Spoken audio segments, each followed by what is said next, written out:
Hello, my friends. It's Jill Osborne from the Interstitial Cystitis Network. It is Sunday, August 25th, and I am now back from my breast cancer surgery. I didn't tell anybody I was going to go live right now because I just wanted to test it. I needed to test how I felt. I needed to test the technology. So, anyway, I'm not expecting a lot of people today. That's okay. If you're watching it afterwards, nice to see you. Very, very, very nice to see you. It's been a long 8 weeks, my friends. We have a lot happening in the IC world, but obviously the big question is what's going on with me? Well, as I said 2 months ago when I stopped doing these meetings, I was diagnosed with breast cancer last May. My routine mammogram, showed some breast cancer. So I have since had a double mastectomy in July. I am now 7 weeks post surgery, and I'm just now starting to feel better. It has been apparently I unlike other patients, I have a lot more pain. I have a lot more nerve pain. So it's a little slow going for me. But anyway, I am now back working at the IC network. I'm working with patients again. I have been doing a lot of coaching, and I just wanted you to know I'm okay, and I want to get back into the thick of this now because I love my job and I love my work, and there's a lot of really fun stuff happening in the IC world right now. So, for those who don't know me, I am the founder of the IC Network. I'm the National IC Support Group Leader. I have been doing this for 30 years and counting. I'm the author of IC 101. It's not just a bladder disease. I run the IC Awareness Month. Hello, Karen. It's nice to see you too. I know I didn't tell anybody about this. So, honey, I'm not expecting anybody. Except we've got Boria. Okay. Hello, YouTube. Hi, you guys. Here, hold on. So we're live streaming right now on YouTube and Facebook. I got a little bit of new equipment, so I wanted to check that again. Hello, Gay. I am doing better.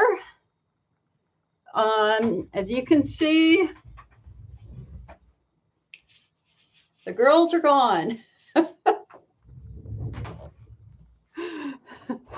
It's funny when I look in the mirror now. I see what I must have looked like when I was 13 years old.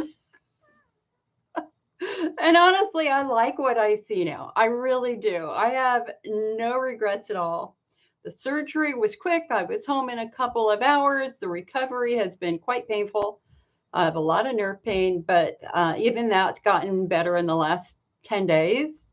Fainted a couple of times. Anyway, that's for another moment. But I'm doing okay. And I just really want to say thank you to all the people who sent me notes and cards. You know, this is the first big health issue I've had without my mom. And it was really hard, but my sister and my brother-in-law became my mom.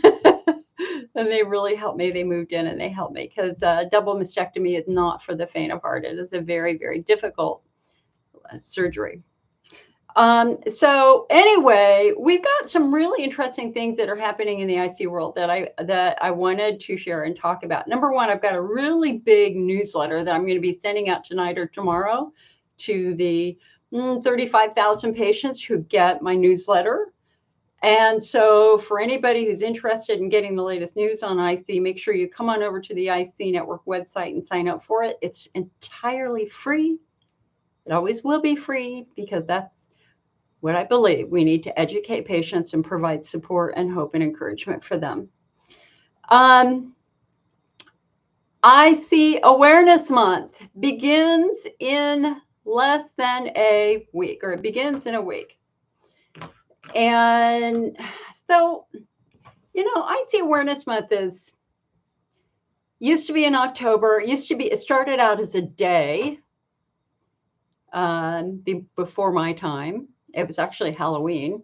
Then it became a week in October. And it was run by the company that made Elmeron. And then they stopped doing it. And we took it over. And October is really dominated by breast cancer awareness, ironically. So I'm going to be working on that too. And so we had a big national vote, and we decided to move it to September.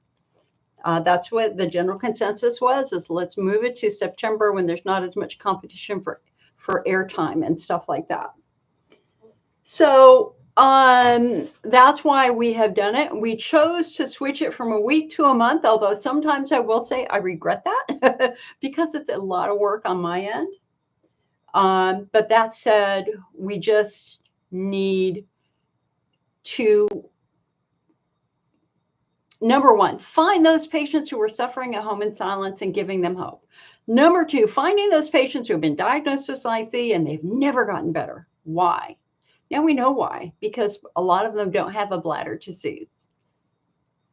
Number three, we need to educate communities. We need to let them know that there are patients who really legitimately need to use the bathroom. Do you realize that there are some schools who lock their bathrooms and refuse to let students use the bathrooms, even those diagnosed with IC? Not okay. It's not okay. So that's one of the causes we've championed in our annual IC Awareness Month campaign. We've done restroom access at work. In fact, I was just talking to somebody in the last couple of weeks who was, because I started slowly, I was working with one patient a day for a couple of weeks, and now I'm back to almost a full schedule now. But she was being denied restroom access at work. Like, well, guys, it's 2024. Do you not realize that your employees need to pee? And number two, it's against the law to deny them access to the restroom. And yet that's still happening today.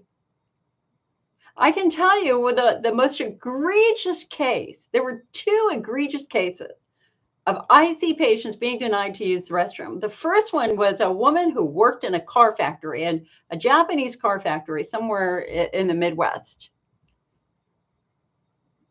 And her male supervisors did not believe that she needed to use the restroom. And they asked her to demonstrate in a room of men how she self-catheterized. Can you believe that? True story. True story. And she walked out and sued them. Good for her. And she said, I do believe she won. Yeah, she did win. The second egregious case was a woman who worked for Sears. And she worked at the cash register and checkout. She needed to use the restroom. Her supervisor said, no, pee in your pants. Pee in your pants. You can't use the restroom. Wear a diaper and pee in your pants while you're checking people out. And what was interesting about that case is that she did not know about personnel policies. She did not know that there are written policies by any major business that will define various parts of their business, like what is sick leave, what is your vacation, yada, yada, yada. And there's usually a disability, Americans with Disabilities section of the policies and restroom access. She didn't even know that there were personnel policies. So I sent her up to personnel. She was afraid to do it. She thought they'd fire her and punish her. It's like, honey, this is your right. Go get them. And it turned out that there was a policy about restroom access. It was her arrogant male prick of a supervisor who decided that he was going to bully her. Don't let anybody bully you if you need to use the restroom at work. And even when you're out and about, that gets a little tricky when you're out and about, because there's such a tremendous problem with shoplifting right now, and it's quite notorious for criminals who will go into a restroom and start, hiding various merchandise and stuff in their clothing and in their purses and stuff like that. So quite a few businesses do lock their bathrooms, but you can go up to the register and say, I need to use restroom, and they'll give you a key or they'll give you a code to let you in. That's for usually businesses over 50 people. If it's a business under 50 people, then city rules apply. And if it's a small business, then like I think under 5 people, and don't quote me on that, I think that they have the right to make their bathrooms private. It really depends upon the theft history and all the other things that have gone on with that business. And of course, if, there are so many patients out there who don't want to leave home, and they don't want to leave home because they know they're going to have to pee a lot. And this is when you use something like a travel John. Hold on a sec. Let me grab it.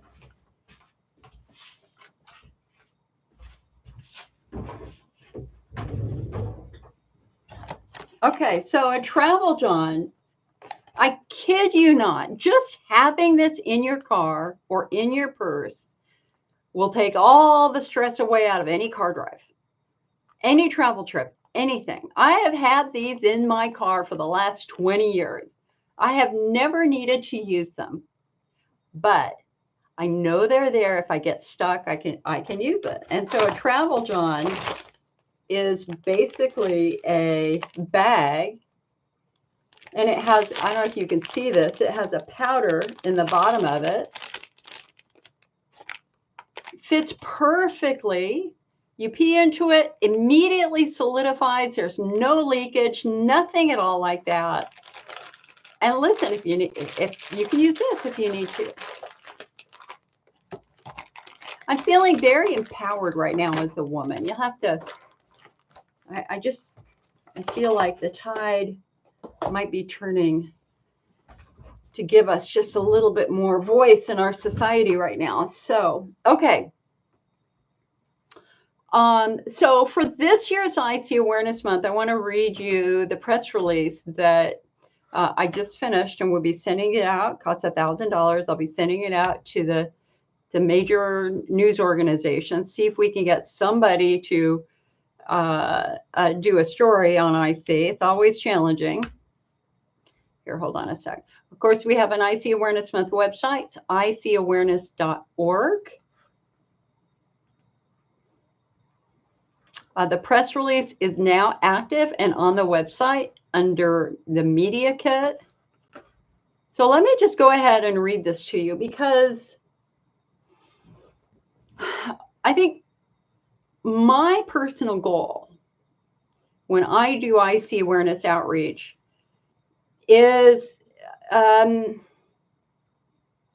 I want to find the patients who are suffering in silence. I want to find the patients who believe that there's no hope. I want to find the patients who've been told they have an incurable bladder disease when they don't, when they legitimately do not have a disease at all.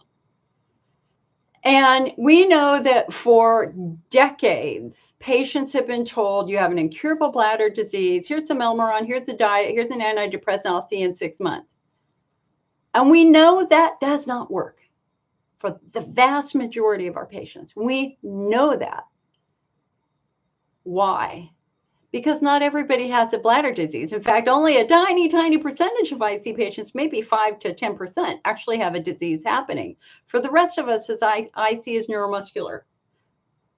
And so now that we recognize this, and all the powers that be recognize this, I'm on the American Urology Association guidelines for male pelvic pain. It's really a tremendous honor for me to be on this committee, which is creating national guidelines for the treatment of men with pelvic pain. Everybody now acknowledges and understands that we're not all the same. There's diversity in this patient population. Doesn't matter if you're a man diagnosed with chronic prostatitis or pelvic pain, or a woman, there's diversity. And we're no longer going to condemn somebody to a lifetime of antibiotics or a lifetime of Elmeron that is not going to work. If you're still flaring with the bladder treatments you're doing, then something's wrong. We want to get you beyond the point of flaring. We want to give you a normal, high-functioning life again. And the way that we do that is by finding underlying causation. So let me read you this. So the title of the September 24 press release is Why Bladder Therapies Aren't Effective, and the growing role of pelvic floor dysfunction and a systemic pain processing disorder in IC BPS patients. A growing number of medical organizations and clinicians, including the American Urological Association, suggest that interstitial cystitis is a chronic pelvic pain syndrome with at least 3 distinct subsets of patients. Quote, now we understand why so many IC-BPS research studies have failed and why few patients have found relief from various bladder treatments, offered Jill Osborne, founder of the IC Network.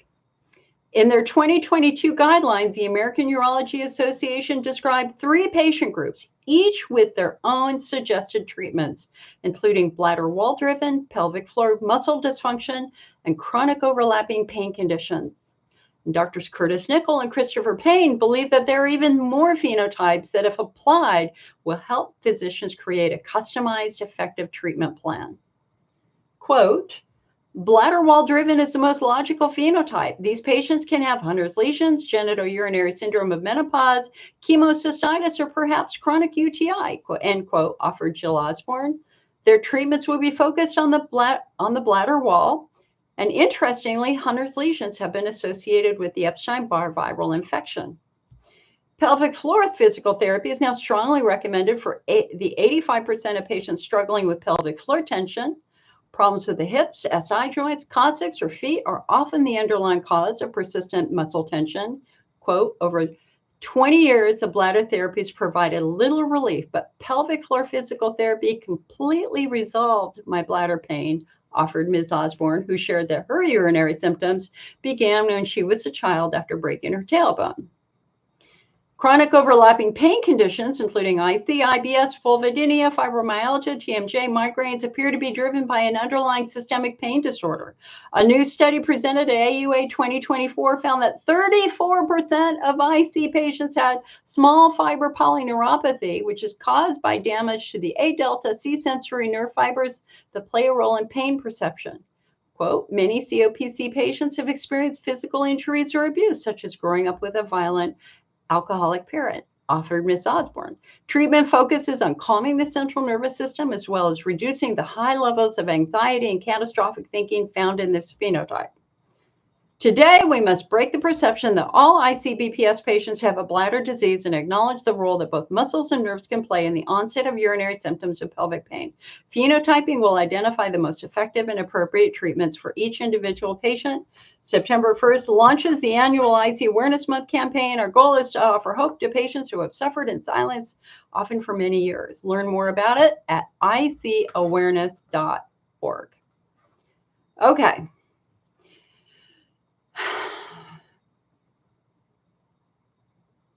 Hi, Mary. Hi, Malia. Hi, Deborah. Hi, Lori. Yeah, you guys. So I'm always welcome. Please feel free to ask me any questions you have. I'm more than happy to take your questions. But I'm not off IC Awareness Month yet. Okay, Lori, hold that thought. So what do we do during IC Awareness Month? We have done a lot of stuff. We have had posters, poster contests. We have had meme contests. We have had press releases going out. We did proclamations for many, many years. You name it, we've done it. And it's been marginally successful. Okay, we have gotten some good proclamations, but ICA started doing proclamations, I think, last year. They've gotten some good proclamations out there, so we're educating the public sector. That's good. We used to have a lot more media exposure than we do now. I mean, like, we really need, like, National Geographic to do something big on pelvic pain. We need one of the really big magazines to do a big comprehensive story on this. I will say that last year I was working with some investigative reporters from the New York Times, who I still can't say what it's about, but it is a massive story. It just has to be published before I can talk about it. That's going to give us a lot of exposure. So I'm happy about that. But ultimately, in the end, IC Awareness Month isn't about me, it's about you. It's about what is happening in your community, what is working for you, what is not working for you. So you can do IC awareness in a bunch of different ways. Number one, you could get a car magnet and drive around with it. We sell car magnets on the IC Network shop. I've got 2 car magnets on my car, and I got to say it's great for finding my white car in a sea of white cars. And it's like under $5. Like seriously, get a car magnet. You can, what I would really love for you to do is to print out this press release and send it to your local paper, or put it on your social media. And if you stream, read it to your social media, because everything's changing now, because people don't read newspapers anymore. I'm about ready to cancel my newspaper. It's too expensive, number one, and all I read are the obituaries. It's ridiculous. This is a completely different world now, and we have to adapt. And the way we reach people is through the internet. So for those of you who have TikTok, I'm looking at you, Kayleen. Use it for IC Awareness Month somehow, somewhere. Just at a minimum, just read the damn press release if you can. Now, I also put out every day an IC Awareness Month fact that you can share across your social media. And we have 30 videos, IC Awareness Month videos, that I will try to schedule and stream them again. Thank you, Suzanne. Thank you, Carolyn. Bruce says you look 100% better. A lot of makeup. I still have pretty big bags under my eyes. Julie said I had my bladder removed in 2010, and that resolved the pain, but my pelvic area, even lower bowel, has similar pain to IC. Julie, that's fascinating. That's really fascinating, because what that tells us is you've got some nerve involvement and or a muscle involvement that we need to address. So let me go ahead. Let me scroll back in my thing, and let me just start taking some of your questions here. So again, I'm live streaming. So when I'm looking this way, I'm looking at Facebook. When I'm looking over here, I'm looking at YouTube. Okay. So YouTube, let's hold on one sec. Renee says, happy to see you again. Mary just says, 100% everything is interrelated. Hips, knees, feet, SI, piriformis. I have it all related, and you're doing well with physical therapy. Awesome, Mary Jo. Awesome, awesome, awesome. Janelle says, my estrogen, progesterone are not in proper ratio. I had my hormones checked. Could this be a source of my problem? And the answer is yes, it could be. Because your bladder needs estrogen to produce mucus. Think about your bladder for a moment. It's the only organ in the human body designed to hold toxic waste. So how can the bladder possibly hold ammonia for hours and hours at a time and not get damaged? It's a real evolutionary marvel. Because it turns out the way your bladder protects itself is with a really thick, robust coating of mucus. So your bladder is like your mouth. It's a hollow organ that's very wet on the inside. And the purpose of that mucus is to act as a barrier and to protect the tissue. Unfortunately, mucus production is estrogen dependent. So when you're young and have a lot of estrogen, you have a lot of mucus. But if you're on birth control, like we had an 18-year-old started birth control, and it was way too strong for her, and it put her into early menopause, and she developed symptoms of IC 2 weeks later, and it took them a year to figure it out. Number 2, if you're on Lupron to suppress estrogen for endometriosis, if you're suppressing estrogen for breast cancer, that could be playing a role. And of course, just getting older. So if your estrogen levels are low, that would certainly make your bladder more vulnerable. Rachel said, I had UTI symptoms and they did a urine culture which showed no infection. Doctor prescribed antibiotic and it worked very fast. Does that mean the bacteria I had could not be seen in the culture? Absolutely. Well, there's 2 ways of looking at it.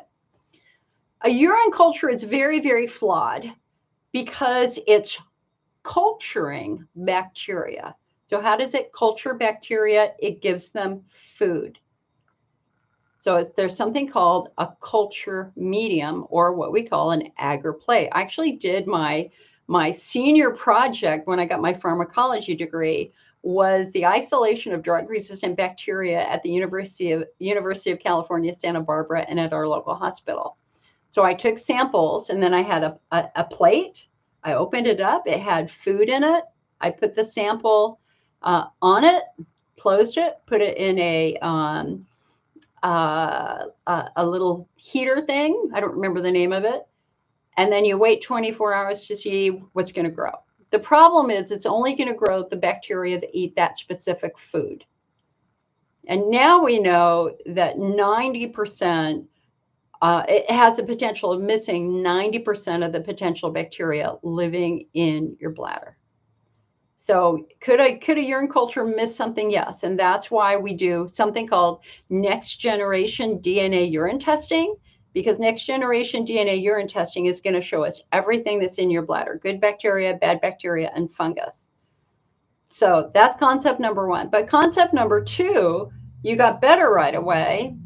Antibiotics also have an anti-inflammatory effect.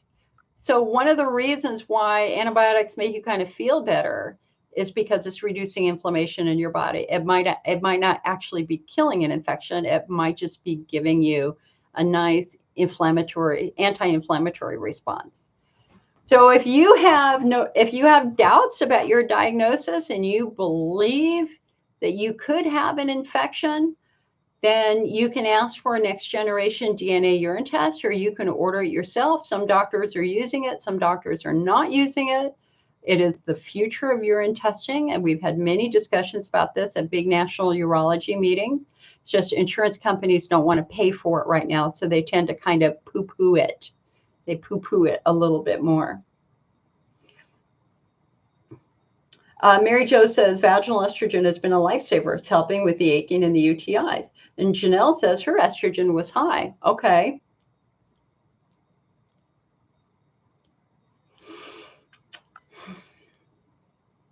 So that's a little bit different, having higher levels of estrogen. It part of it depends upon your age. Part of it depends upon what cells grow when you give them estrogen.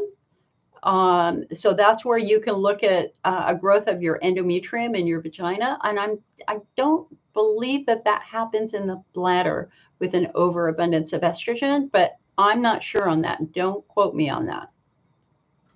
All right, let's go back here to Facebook now. Let me get a drink.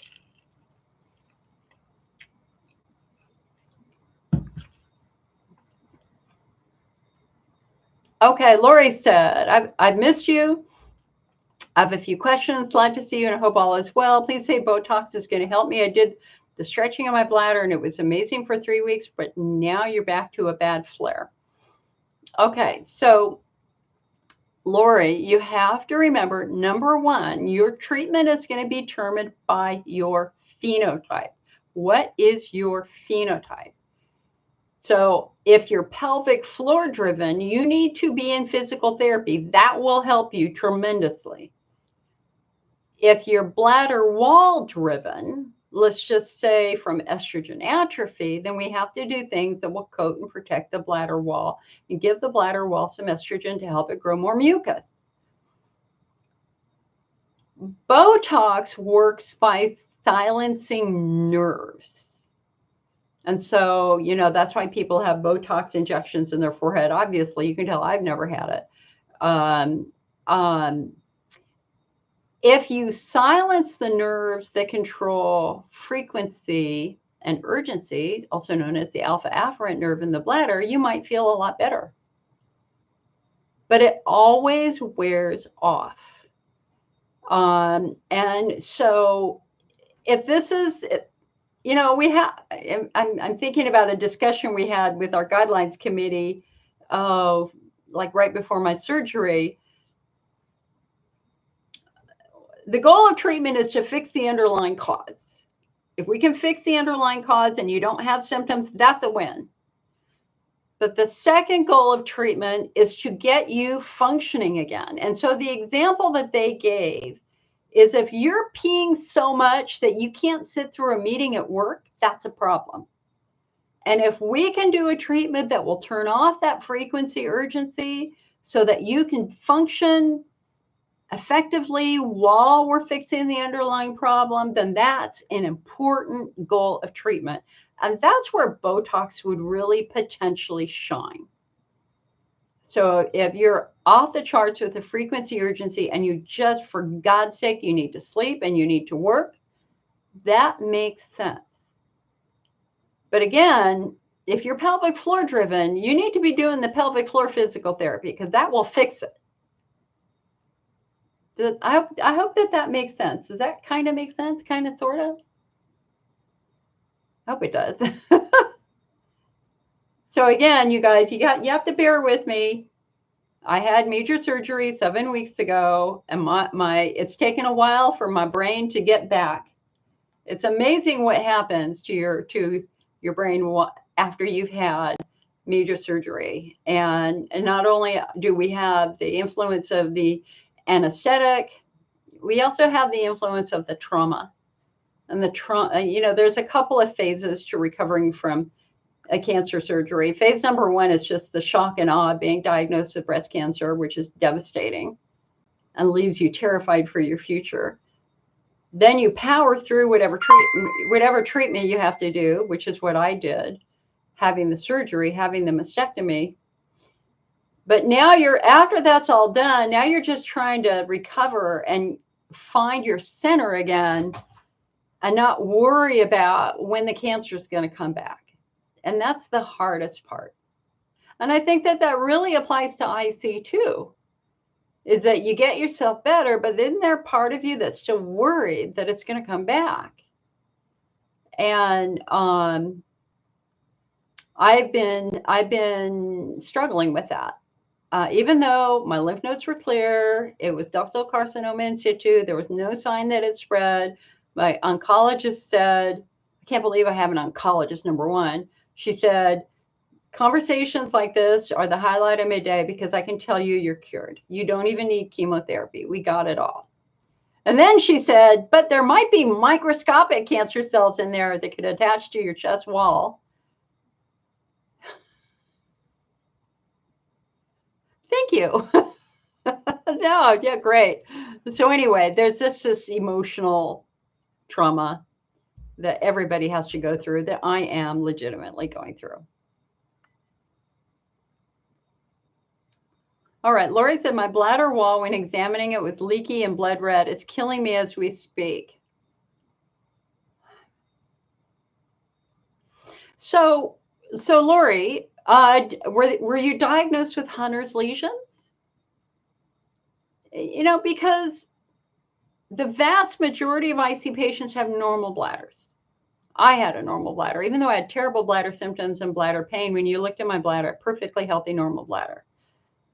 The fact that your bladder was blood red, the question I need to know is, were you bleeding? Because if you were bleeding, then the odds are you actually have Hunner's lesions. And Hunner's lesions have been connected to viral infections of the bladder wall. So can you tell us a little bit more about what they saw when they looked in your bladder? Were you diagnosed with Hunner's lesions? That's the place I have to start first. Julie says, gabapentin has reduced my pain in my lower back, degenerative arthritis, and the way my pelvic area, even vaginal pain after hysterectomy. Okay, that damaged nerves can be the real problem. 100%, absolutely, 100%.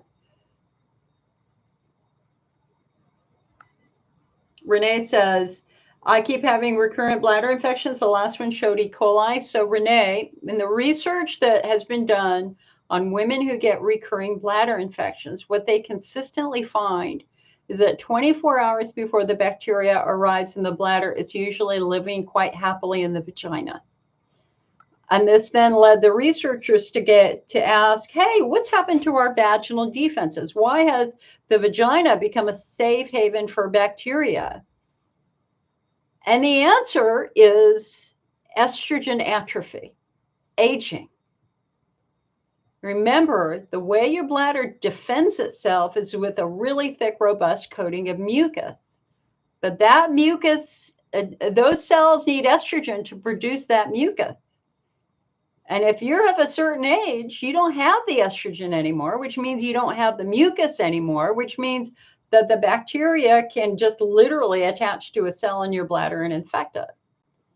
And so, again, what that research shows, and I attended a recurring UTI class taught by Dr. Anthony Schaefer at a National Institutes of Health meeting years ago. And this is straight from the horse's mouth. So the defense is not just antibiotics, it's getting the skin healthy again. We need mucus again. We need a barrier again that pushes the bacteria away from the cells. And the way that they do that is by making sure you got some topical estrogen in your vagina. You know what happens when you put a raisin in a glass of water? It plumps up, right? Okay. When you give a dry cell estrogen, it does exactly the same thing. It plumps up and it starts to produce your own natural mucus. And so generally, if you've had 2 infections in 6 months, 3 infections in a year, you are diagnosed with a recurring UTI. When they treat you, number 1, they're going to give you the right antibiotic, but number 2, they're going to also usually give you a topical estrogen to use vaginally to get the skin as healthy as they can get it.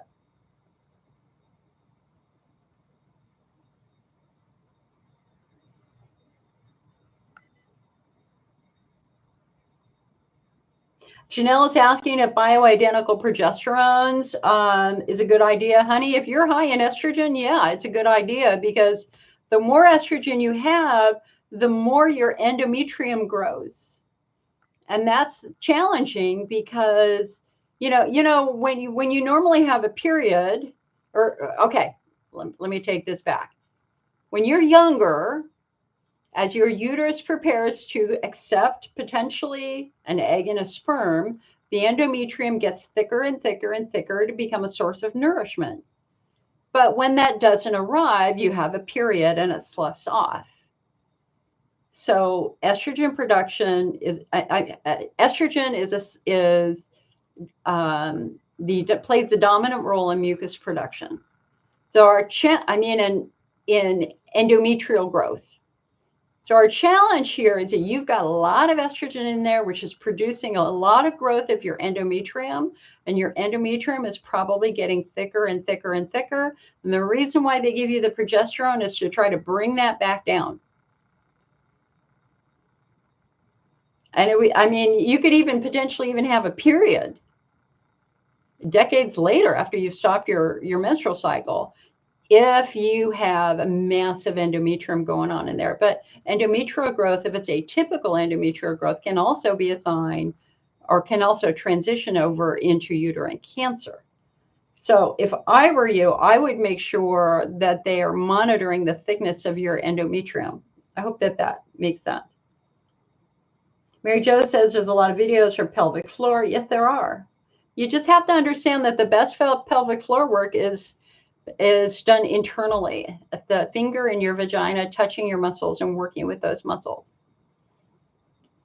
All right. Let me go back here to Facebook here.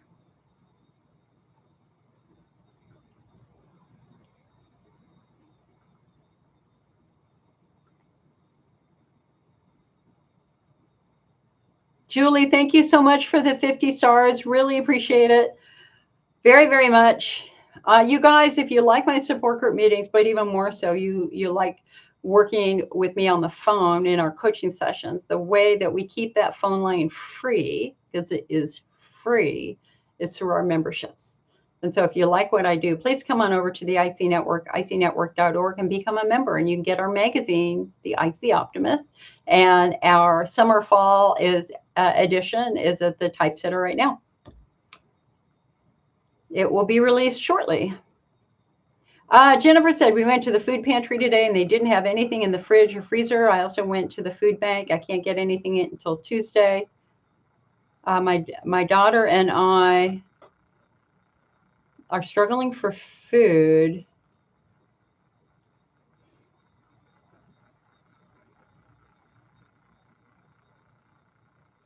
Jennifer, I've never had anybody ever make a post like this in the middle of a meeting.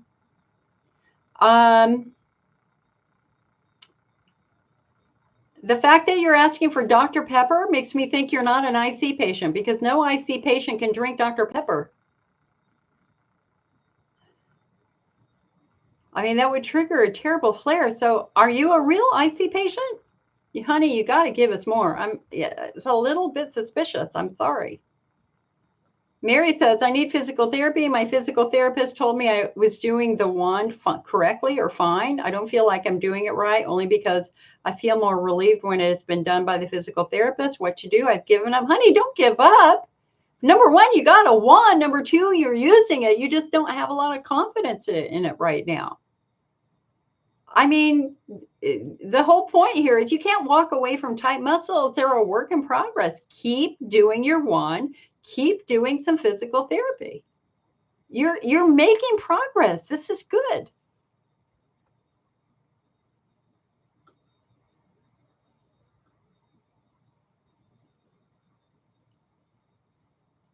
All right, guys, I'm going to go ahead and just block this person. So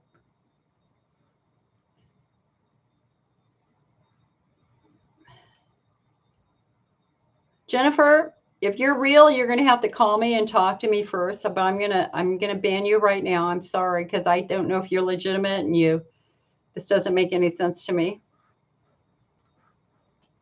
All right, she's gone. Sorry, guys. Mary says, I've been on antibiotics 5 to 6 times in the last 2 months, twice due to drug-resistant bugs, requiring a change of the drugs. Now on antibiotics because I've been diagnosed with rosacea. Okay. So rosacea is actually somewhat common in the IC patient population. I used to have a really wicked case of rosacea in my 20s. It was so bad you could touch my skin and it was all fibrous. It was really bad. And they like to give you a variety of treatments and or antibiotics for it. None of those worked for me personally. I was at a dermatologist's office to talk about it, and I met another rosacea patient in the waiting room. And she said, do you know about Clinique's rescue cream? And I looked at her and I'm like, no. And she goes, you have to try it. It is the secret among many rosacea patients. And it was so bad. And the rosacea treatments were so uncomfortable. I'm like, oh, hell yeah, I'm going to give it a try. I went and got it, and it was repair wear, Clinique repair wear. I am telling you right now, my rosacea disappeared. And I have come to realize that I think one of the reasons why rosacea kicks in is because our skin is compromised. The cell membrane is damaged by a lot of the products that we use. And so what I got out of that is that the more we heal the skin and help that skin get strong again and moist again, the better that is all the way around. And so I use the Clinique repair wear for probably a decade. And you can see I have, and again, my rosacea was really bad. I mean, I was bright red here and here. It's gone now. I haven't had a rosacea outbreak in 25 years, all because of that Clinique repair wear. So they still make it, but I use Crepe Erase now. I just use a really good moisturizer now.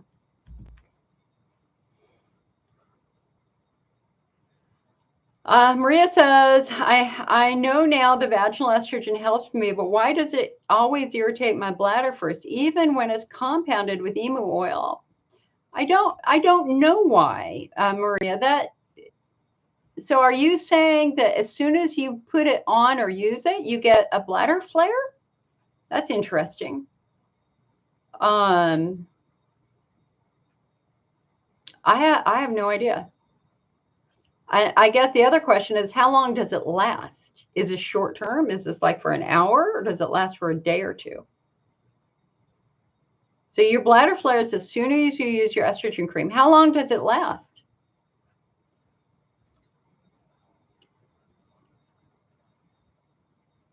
How long does that flare last?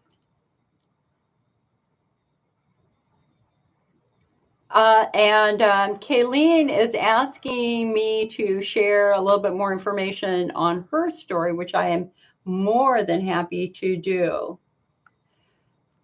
And this kind of comes into one of the other things that I'm like totally into right now is finding unusual causes for pelvic pain. And so in my newsletter that's going out, I've got 3 more cases of unusual causes of IC/bladder/pelvic pain. One is tuberculosis, of all things. Tuberculosis, like what? Wait, a lung disease gets to the bladder? And it turns out that 35% of patients who get tuberculosis, it actually does become systemic. And it is well known for traveling down to the urinary tract where it causes bladder tuberculosis, which is an infection. All the symptoms are frequency, urgency. So if your symptoms started after you were traveling, yikes. And especially if you go to a very, very high risk tuberculosis country, and that's a blog on our website right now, we probably want to get screened for that. Another really interesting cause of pelvic pain was a woman who had a sensitivity to a metal implant put in her body, a nickel implant.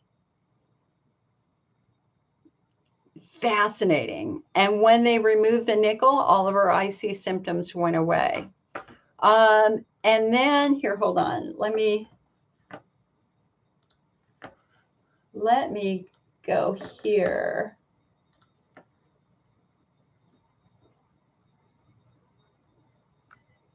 So I have, again, a ginormous newsletter going out. Okay. So Kayleen's story is fascinating. And Kayleen and I become very good friends. We play Fortnite together. Anybody out there who is a gamer like I am, please email me, icnetwork@mac.com, because we'd love to play with you. It's a great, especially if you're having a flare, anything at all like that's interesting. So Kayleen's story is fascinating because she has never been able to touch her belly button without pain. It's always hurt her. And more recently, if that ever happened, if anything compressed it, it immediately triggered sharp pain in her bladder and below. Anything down there that's innervated. I don't want to, Kayleen, I'm trying not to say that. So I'm just going to say she got very, very sharp personal pain in her bladder and beyond when somebody was touching her pelvis. Not her pelvis, her belly button. So, it's like, is there a connection between the belly button and the bladder? And it turns out there is. It's called a urachus. So how does a fetus drain urine? Now, when you've got a baby in your belly, how is that urine processed? Well, it turns out that there is a direct connection with the top of the bladder and the belly button. And urine that collects in the bladder of a fetus goes right up through their belly button into their mom's body, where their mom's body processes the urine. Well, when you're born, the urachus is supposed to shrivel up. But in 5% of patients, it doesn't. That you still have an active tube between the top of your bladder and your belly button. That's bonkers. I didn't know that. That's absolutely bonkers. If your belly button is moist, that's probably urine. And when we talked about this a couple months ago, there were 2 people in the meeting who clearly had some active urachus stuff going on as an adult. So anyway, prior to that theory, she was told that she had a hernia, but she had a outpatient surgery laparotomy to look for it. They didn't find it. Doctor says there's no hernia. It's like, then why am I having all this pain in my belly button that goes down into my pelvis? Then that doctor said, you need to go see a plastic surgeon. So she goes to the plastic surgeon. Plastic surgeon goes, not a problem. I'd be happy to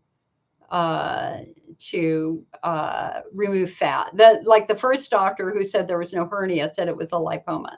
So the plastic surgeon says, not a problem. I'll be happy to take the lipoma out. He cancels a week before going, I think you've got a hernia. And she's like, how? The first doctor opened me up. He didn't find a hernia. So she just got surgery again from another doctor. And you know what they found? They actually found a hernia. And so what we're hoping is a small hernia, like a centimeter. But we're hoping that with the removal of that, a lot of her pain will go away. But that still doesn't explain the whole belly button bladder connection. So she is recovering from surgery, just like I am recovering from surgery. And it's not fun, but you know what? We're getting through it. So Kayleen, I hope I explained that correctly. If I didn't, please tell me. Karen said, I'm a veteran here with awful flare. Started after a colonoscopy in July and just got over COVID at my wit's end. So, boy, that brings up COVID, and COVID is surging right now. And in fact, one of our top IC researchers, a very, very severe life-threatening case of COVID, and is, really scary. I did talk to him last week, and he's doing a little bit better. But guys, COVID is here, and we just had another famous person in my town die of COVID. So please remember that COVID is serious. I had COVID pneumonia last January that affected my heart. I'm still having COVID tachycardia from that 7 months later. So Karen, yes, we know that COVID for most of us is fine, but COVID is also known to hit the bladder quite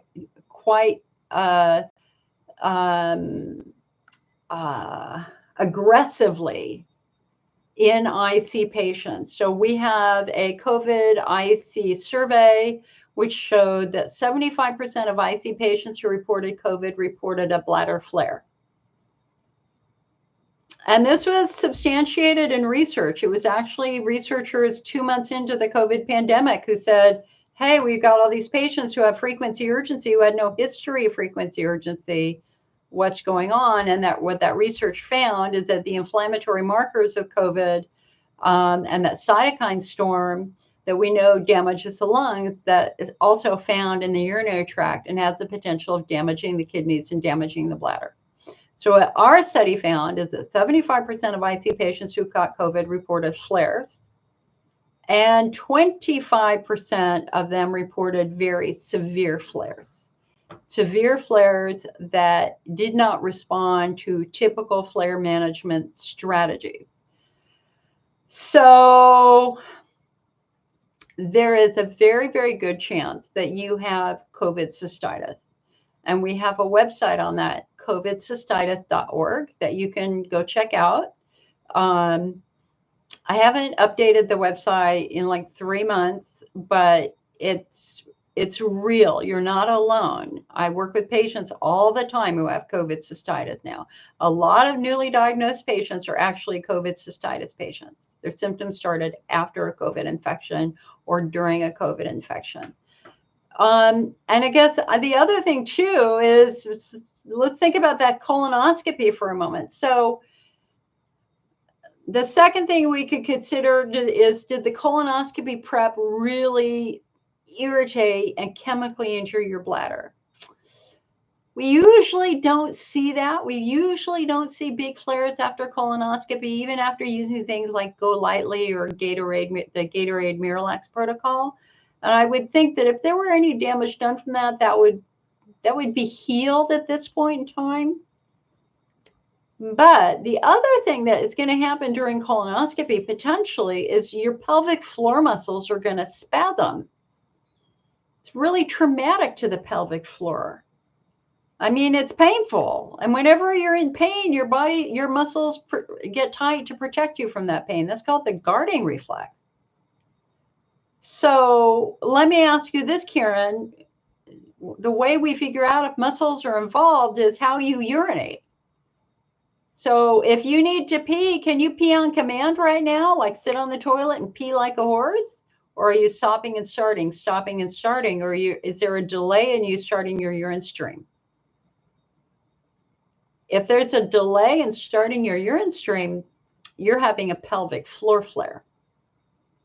That would be my best guess with that. And a trip to a pelvic floor physical therapist would be the way to get yourself out of this flare. So tell us, can you pee on command? Can you pee like a horse? Or are you stopping and starting? How long does a COVID flare last? Couple months to 6 months, potentially. They all do go away. I haven't worked with anybody who's had long-term chronic symptoms last more than 6 months from COVID.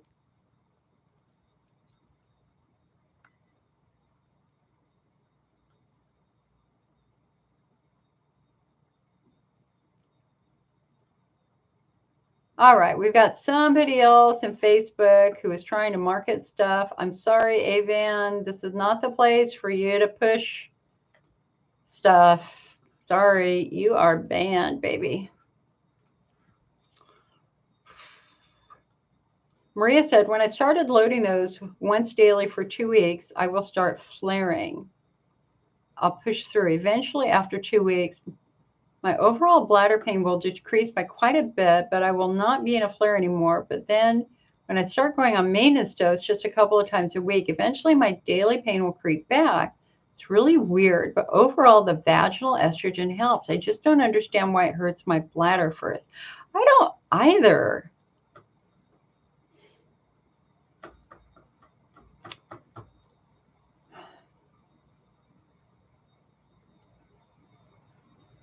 You know, Maria, I would be happy to email our medical advisors and ask them if they can provide any context as to why using a topical estrogen would trigger an immediate bladder wall flare that would take 2 weeks to resolve.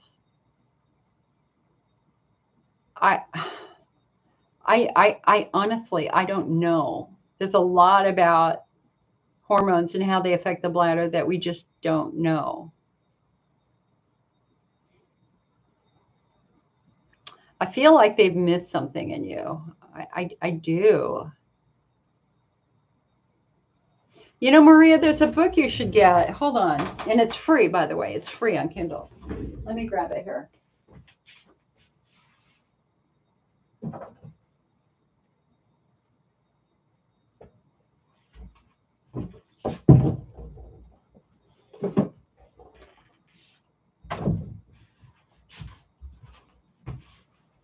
Okay, so for anyone who, because remember, you are an anatomical mystery to be solved. And if you're not getting better with bladder therapies, we need to figure out why. Because the odds are it's not your bladder. In the great majority of patients, we now know that bladder disease is not present. And this is what the American Urological Association says in their IC guidelines. So I think it's very important for you to approach this as a detective, that you are an anatomical mystery to be solved, because there are a lot of different things that can affect the bladder, trigger these bladder symptoms, even though you have a healthy bladder. And the best book for doing that is this book called Facing Pelvic Pain by Dr. Elise Day. And this was produced by Children's Hospital Harvard. And I was really delighted that I got to contribute to this. I was invited to be an author in this too. What makes this book so good, and again, it's free on Kindle. I'm not saying this to make a buck. I don't sell this book. Why? It's free. They have chapters on which gynecological symptoms can lead to pelvic pain, which male urologic symptoms can lead to pelvic pain, which musculoskeletal problems can lead to pelvic pain, what bone and ligament problems can lead to pelvic pain, what neurological problems can lead to pelvic pain, what neuroinflammatory and vascular, et cetera, et cetera. Every chapter, and I gotta say, it's really easy to read. It's written for you. It's not written for other doctors. It's written for patients. If you're just really, really struggling and just do not understand what could be triggering some of this, especially if you have an unusual symptom like what Kayleen has, pain when you push on your belly button. I mean, that it's the devil is in the details here. It's often that weird, random, unusual symptom that helps us understand what could be triggering your pain. So, Facing Pelvic Pain, a guide for patients and their families by Dr. Elizabeth Day. And she's one of the new young guns in IC. She's one of the new powerhouses for IC care, as now our senior doctors are retiring. Get this book and read it. It's free.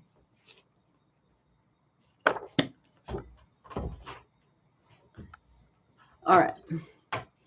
Marisol says, how do I order Cystomender Bladder Builder? You can order it right from our website. Just go to icnetwork.org and go into our shop, and you'll see them right on the cover. Karen says, yes, it was 2 days of prep for her colonoscopy.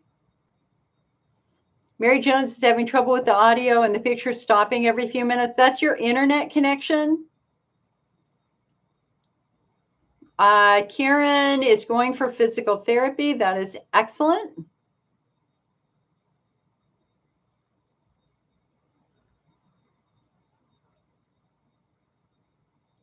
Thank you, Karen. Karen says, thank you so much. I've followed you for years.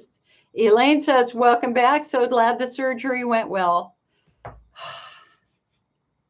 If I stop and do this, it means that the incisions need pressure.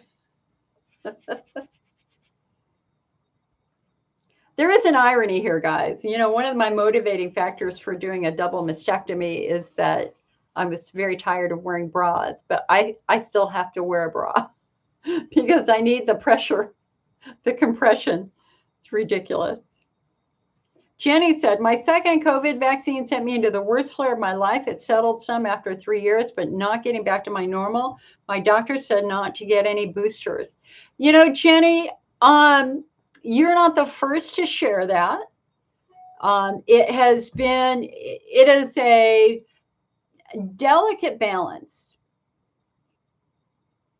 Because remember when COVID started, millions of people were dying. And yes, we got a few reports, not a lot of reports, but a few reports of patients who reported that they flared. And when I did our COVID IC study, I did not ask about reactions to the vaccine. And I should have. It was just so important to save lives back then that the thought of putting anything out that would discourage vaccine use was very scary to me, and I did not want to do that because it was about saving lives. Now, things are a lot better now, and our COVIDs are not as fatal as they used to be, although it could mutate at any time and do that again. But right now, most of the COVID infections are quite mild, but for some people, they're still fatal. And like I said, a big IC researcher, terrible COVID this month. And we just lost a quite famous businessman who had a reaction to COVID and died. So I guess what I'm trying to say here is that I wish I had more data for you. I don't. But that doesn't mean I can't do that. I just feel very torn. I feel very torn about it because I don't want anybody to die of COVID. On the other hand, you flared from a COVID vaccine, and I respect that. And I know that you're not the only one. And if your doctor said not to get any boosters, then I absolutely would not get boosters. I ended up in the emergency room after my last flu vaccine. My heart was racing uncontrollably. That was 5 or 6 years ago. I haven't had a flu shot in 5 or 6 years because of that. So I would agree with your doctors. Karen said, I'm 52, trying vaginal estrogen, and I think it's contributing to my flare, so I stopped. Well, Karen, so here's the challenge here. Is it at the age of 52, which is right around the time I started using estrogen, you are in estrogen atrophy now. You are in decline. Whether your periods have stopped or not, your estrogen levels have dropped significantly. That is absolutely going to start affecting your skin all over your body, and it's going to affect mucus production on your vulva, in your vagina, in your urethra, and in your bladder. If you're already quite dry, so let's say your period stopped when you were 49 and it's now 3 years later, you're dry. And anything you put down there, it's going to sting at first. It's going to burn at first. It's very common for estrogen cream to cause burning the first several times you use it. It doesn't mean that it's actually burning you. That really means that your skin is very dry. But every time you use it, your skin produces more mucus. So the burning goes away, and you have to ride through the burning 2 weeks or so. So when I was 52 and I started using my estrogen, it burned the first time badly for like a couple hours. I'm like, oh boy. But you see, I already knew to expect it. I already knew to expect the burning. So I kept going. I did it again, burned for about an hour. Third time, burned for about a half an hour. Now it feels like a warm puff of air when I use it. But if I forget to use my estrogen cream, the burning will absolutely come back when I use it. So don't be afraid by the burning, but it should be getting better. If it's not getting better, then we might want to change the base that you're using in your estrogen, or change the type of estrogen that you're doing. So a compounded preservative-free estrogen cream is usually the way to go. I can't see how it would make a flare worse for somebody who's menopausal unless you already have an abundance of estrogen, as we were talking about earlier with Janelle on YouTube.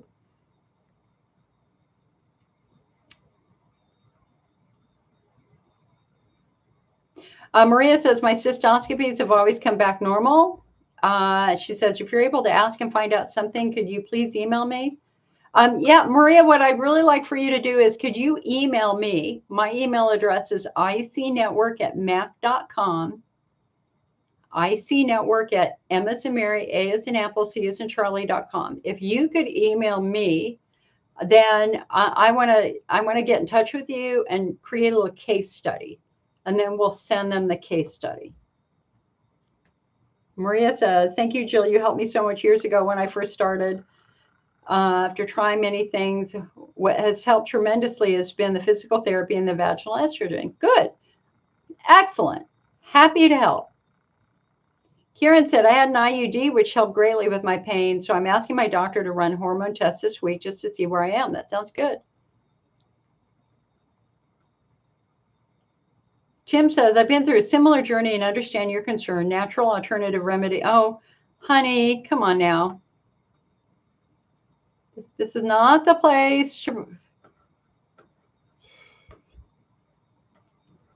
My goodness. The sellers are out today.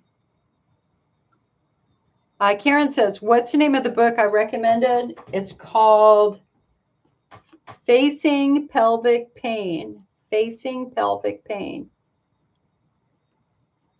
By Dr. Elise Day is one of the editors. Elise, and then D as in dog, E as in Eric. Okay.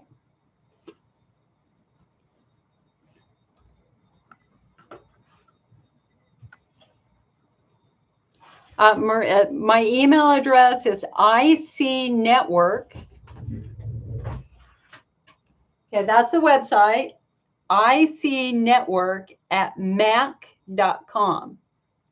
And that's short for Macintosh computer. So M as in Mary, A as in Apple, C as in Charlie.com.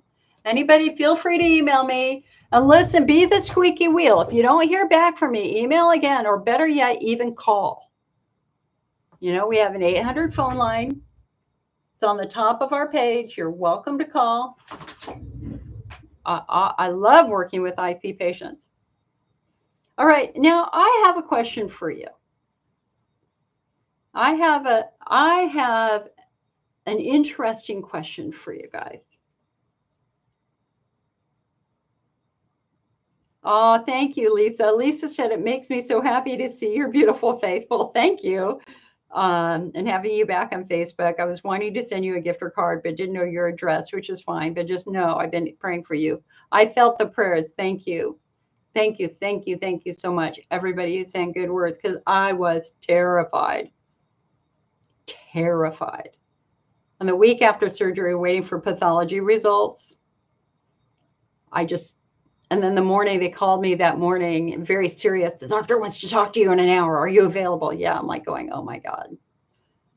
I woke up my sister and I crawled into bed with her and just cried for 45 minutes. It's like, please, please, please, please, please, please, please let my lymph nodes be clear. That was just, I think the hardest part isn't the surgery. It's waiting for the pathology results and knowing that in one conversation, your life is completely changed.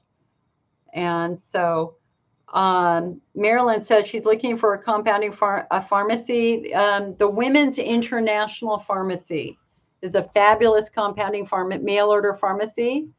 Then my doctor introduced me to them. They don't pay me for this. I don't have any relationship with the company. They make fabulous preservative-free estrogen creams. Their website is women'sinternational.com. Okay, so I have a question for you. You know, things change with time. IC has changed with time. IC awareness has changed with time. How we work with patients changes with time. So, you know, back in the 1990s, the IC network was literally my PhD doctoral dissertation proposal. It's one of the very first websites ever built. And within our first year, we were honored with the National Cancer Institute as an outstanding website. I mean, I'm really proud of the IC Network website. And it is my baby. Absolutely my baby. And we are still rated in every study that's come out that I'm aware of, we're still rated the best website for accuracy, reliability, credibility. And and it's a ginormous website. It's a beast of a website to maintain. But anyway, I do it. The second thing we did is we launched a support forum because we didn't have Facebook and social media back then. And we have 50,000 members of our support forum. It is a massive forum. And for a good 15 years, it was the only place on the internet for IC patients to gather. We had 200,000 patients a month using our forum. Incredible. I had a team of 20 support group leaders moderating it. It was free. You know, if I'd charged $5 a person back then, I would have millions of dollars now. But it was free. And I wanted it to be free. My retirement fund, it's quite small because of that. But you know what? It is what it is. Well, forums have basically died now. I mean, we've got a lot of IC groups on Facebook, some okay, some terrible. The ICA has their little forum now, and we've got a Reddit support group. Hi, Anne. Anne says she can't hear me. Can y'all hear me? Oh, by the way, I got my earbuds in there. Oh, that's the whole meeting. I've had my earbuds in. That's hysterical. Well, anyway, people don't use forums anymore. They don't. You know, instead of getting 200,000 patients a month, we might get 50 or 100 patients, well, more than that, maybe 200 patients a month using our forum. But it costs me $5,000 a year to maintain.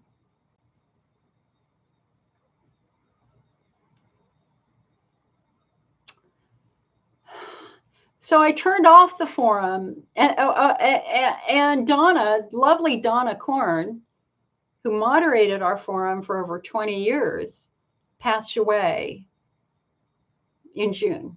She was 85, and she was all there to the very end. She was a great support group leader, moderator. She loved working on our forum and helping patients. I think we're getting very, very close to turning it off. I turned it off for 6 weeks while I was going through surgery. I turned it back on a week ago. I don't miss it. I don't miss it. And I want to, but on the other hand, there's like a million messages in there. I don't know if it's exactly, there's like 800,000 messages in there that are searchable. So if you have an obscure question about IC, you can search the forum and find other patients who have asked that same question and look at their discussions and all that sort of stuff. I could write 10 books based upon that forum alone. But I'm getting very close to letting it go. I'd like to save the data and write those 10 books if we can, but I want your feedback. Are you even interested in forums anymore? Because I don't think people use them anymore. You come on Facebook, you go to YouTube, God forbid you go to TikTok, which provides no educational information at all. But I need you to tell me, give me some hints on if you think we should shut our forum down.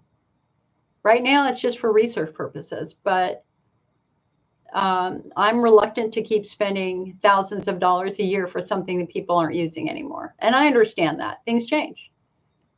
And that's one of the reasons why, you know, I did our free video masterclass. It's called IC 101. It's a masterclass on IC.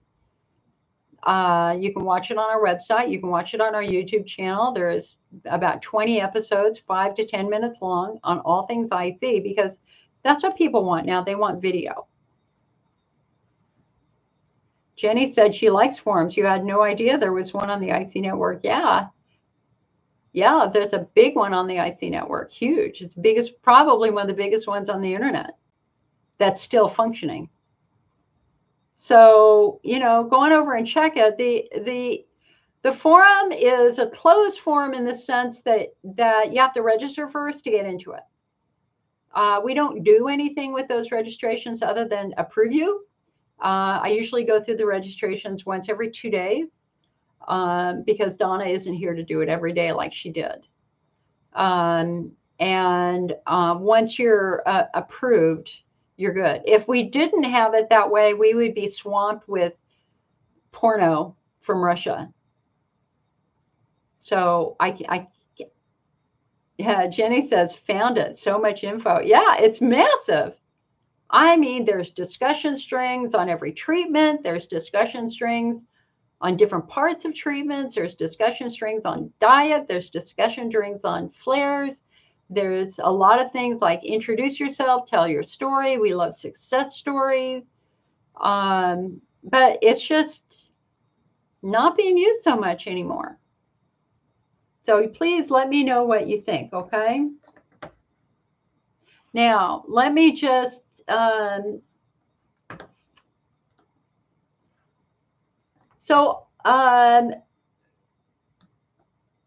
another thing that I did while recovering from surgery is a blog called The 10 Most Common Mistakes That I See Patients Make. Now, I usually like to do it the opposite and say the 10 most important things that I see patients did that made them feel better. But this really appealed to me because I saw somebody else do it with pelvic pain, and I thought, you know what, I'm going to adapt this to IC. So I just want to go through this fairly quickly. The 10 most common mistakes that IC patients have made. Number one, assuming you have a bladder disease. If your doctor has looked at your bladder via cystoscopy and found a normal bladder wall, that is a sign that your bladder is healthy and your symptoms are probably coming from something beyond your bladder. It's time to ask a question, what else could be causing this? At a minimum, a pelvic floor assessment should be performed to check the health of your pelvic floor muscles. And if they are tight, that's a sign that physical therapy might be the correct treatment for you. It's also important to assess for other potential causes such as pelvic floor injury, endometriosis, fibroid tumors, back injury, pelvic congestion syndrome, etc. But if, on the other hand, your urologist finds Hunner's lesions, these should be treated promptly. Okay. Second mistake, not using phenotyping. In 2024, phenotyping is a new tool that will help you find the most effective treatments for your unique case of IC by identifying the underlying cause of those symptoms. This is particularly important for patients who have symptoms for many years that are not responding to various bladder treatments. If your current treatment hasn't worked, your diagnosis should be reconsidered and refined using phenotyping. Pelvic floor dysfunction and injury is now considered the most common cause of IC and is found in 85% of patients. 85% of patients. Number three, continuing medications that aren't working. Now, in the old days, doctors assumed that IC patients had an incurable bladder disease, and they were given Elmeron, a medication which coats the bladder, as well as an antihistamine and or an antidepressant, often for years or decades. Yet many patients still struggled with severe symptoms. Why? Because these medications aren't treating the underlying problem. The AUA's national IC guidelines now encourage patients and doctors to monitor treatment results, to stop therapies that are not working, and if necessary, to reconsider the diagnosis. Number four, the fourth most common mistake patients make, dropping out of physical therapy because you don't like the internal work. When an estimated 85% of IC patients struggle with tight, tender pelvic floor muscles, these are often the result of past pelvic injuries such as childbirth, falls, sports injuries, tailbone injuries, etc. Over time, tight pelvic floor muscles can squeeze blood vessels and nerves, resulting in ischemia. This can then lead to urinary frequency, urgency, pressure, pain. Physical therapy can heal these patients, but bladder therapies will not help. But what makes physical therapy awkward is that it must be performed internally via the vagina in women or the rectum in men. Why?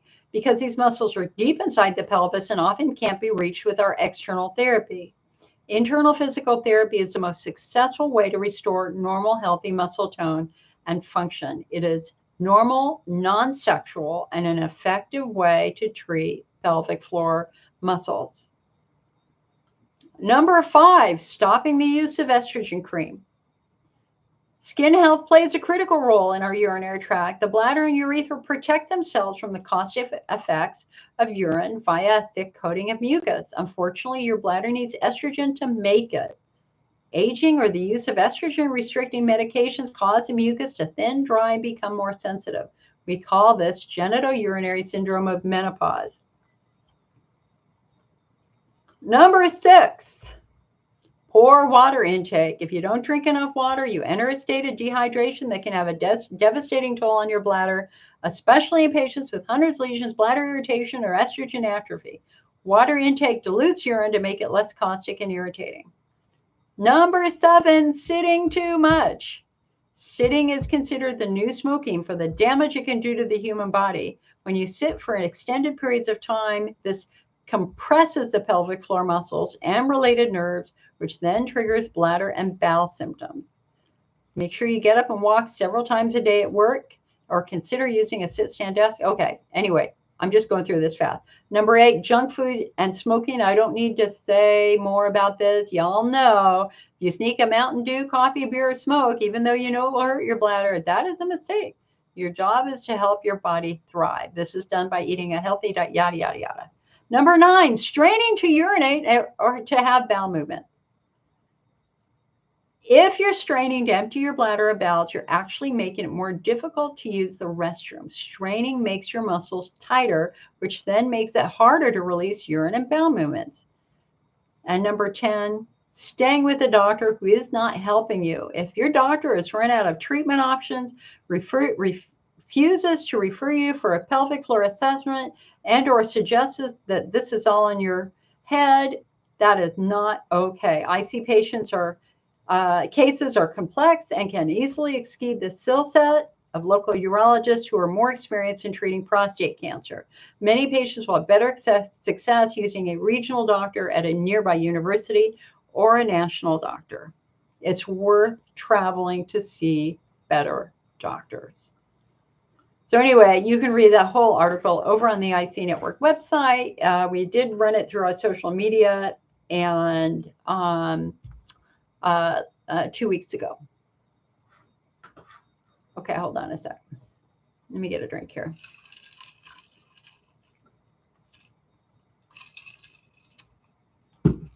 The forum is, I'll put the link to it.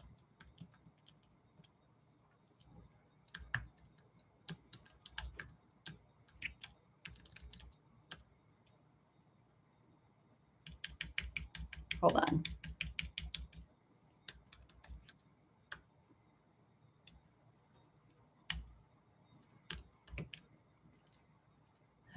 Sorry, I have my mic up on a stand and it's blocking my keyboard.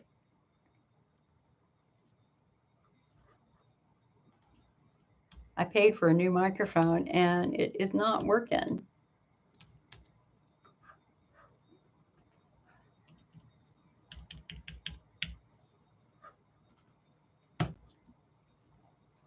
All right, Marcel says, by forum, do you mean this is what you're doing right now? Sorry, you're old school. No, a forum is an area where people ask a lot of questions and they get a lot of answers. So if you go to our main website, icnetwork.org, and you click on the support menu, the first link is to our forum.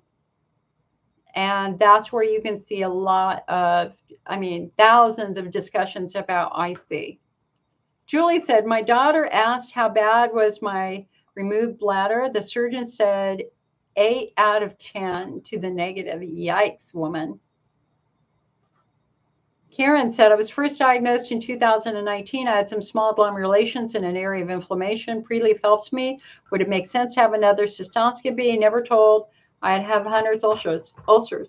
Well, Karen, glomerations have been thrown out as having any role in IC now. And if you look at our 2022 guidelines, they have thrown them out as being meaningful. Okay, why? Because it's an artifact of stretching the bladder. And it is found, if you take anybody, people with a normal bladder, and you stretch the bladder, they will end up with glomerations. Some of them will. So it's not distinct to IC.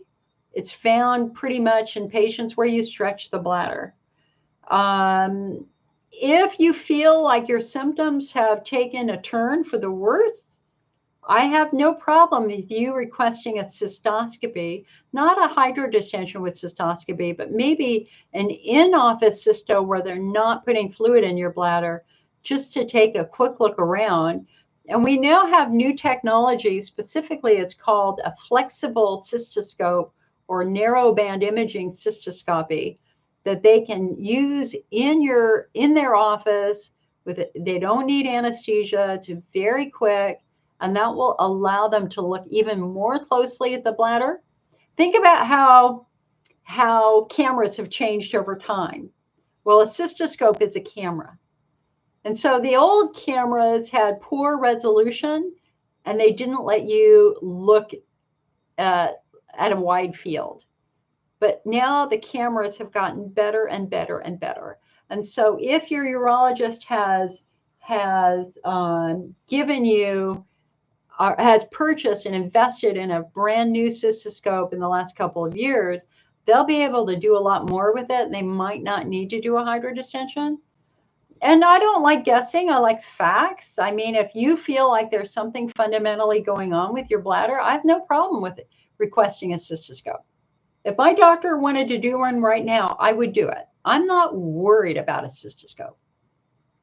Hydrodistension with cystoscopy is another question, because that has to be done in the operating room under anesthesia. We have to make sure that they do what we call a low pressure short duration. In the old days, I mean, you guys, you got to understand, urology is a very masculine. It sounds weird, but urologists, for male urologists, it's very masculine. And in the old days, they believed that the more you stretch the bladder, the better good it did.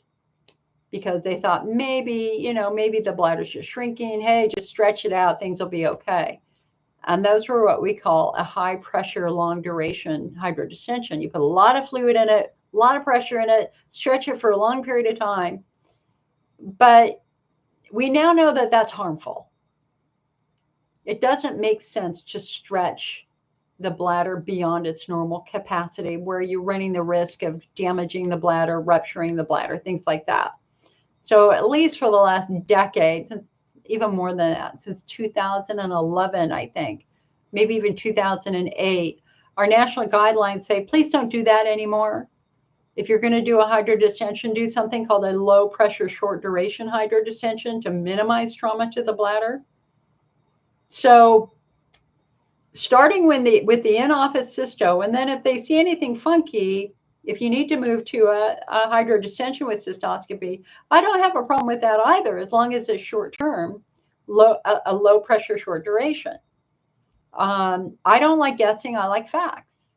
And if your cystoscopy comes back clean as a whistle, then it's time to look away from the bladder and look at other things that we know can trigger urinary frequency urgency, like pelvic floor dysfunction or pelvic congestion syndrome or endometriosis or a fibroid tumor pushing on your bladder.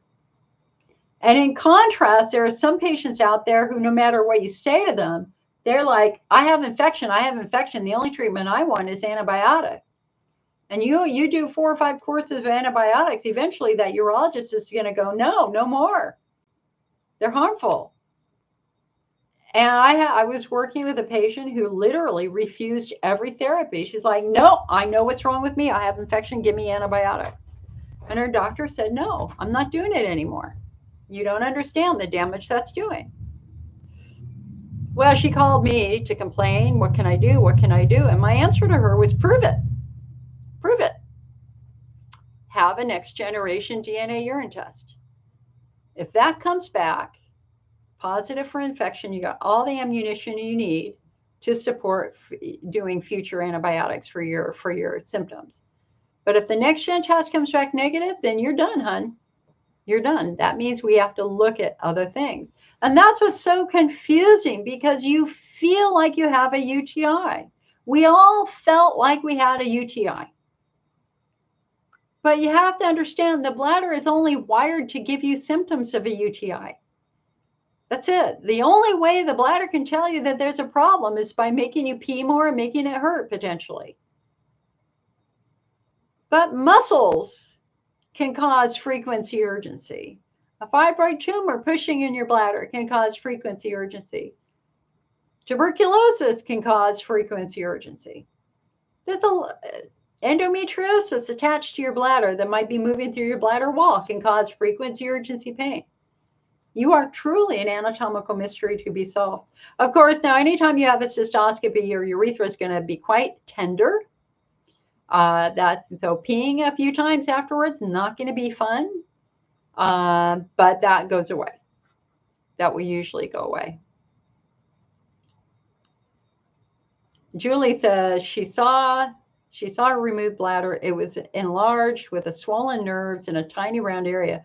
Wow, I'd love to see a picture of that. Marisol says, are there any cushions that are better for IC? Absolutely. Absolutely. We've got our, it depends upon where your pain is. I'll show you the cushion I'm sitting on right now. This is called the waffle cushion. So that's the cushion if you have pelvic floor dysfunction and you have glute pain. There's nothing better than this cushion. But there's another one. Hold on, let me get it.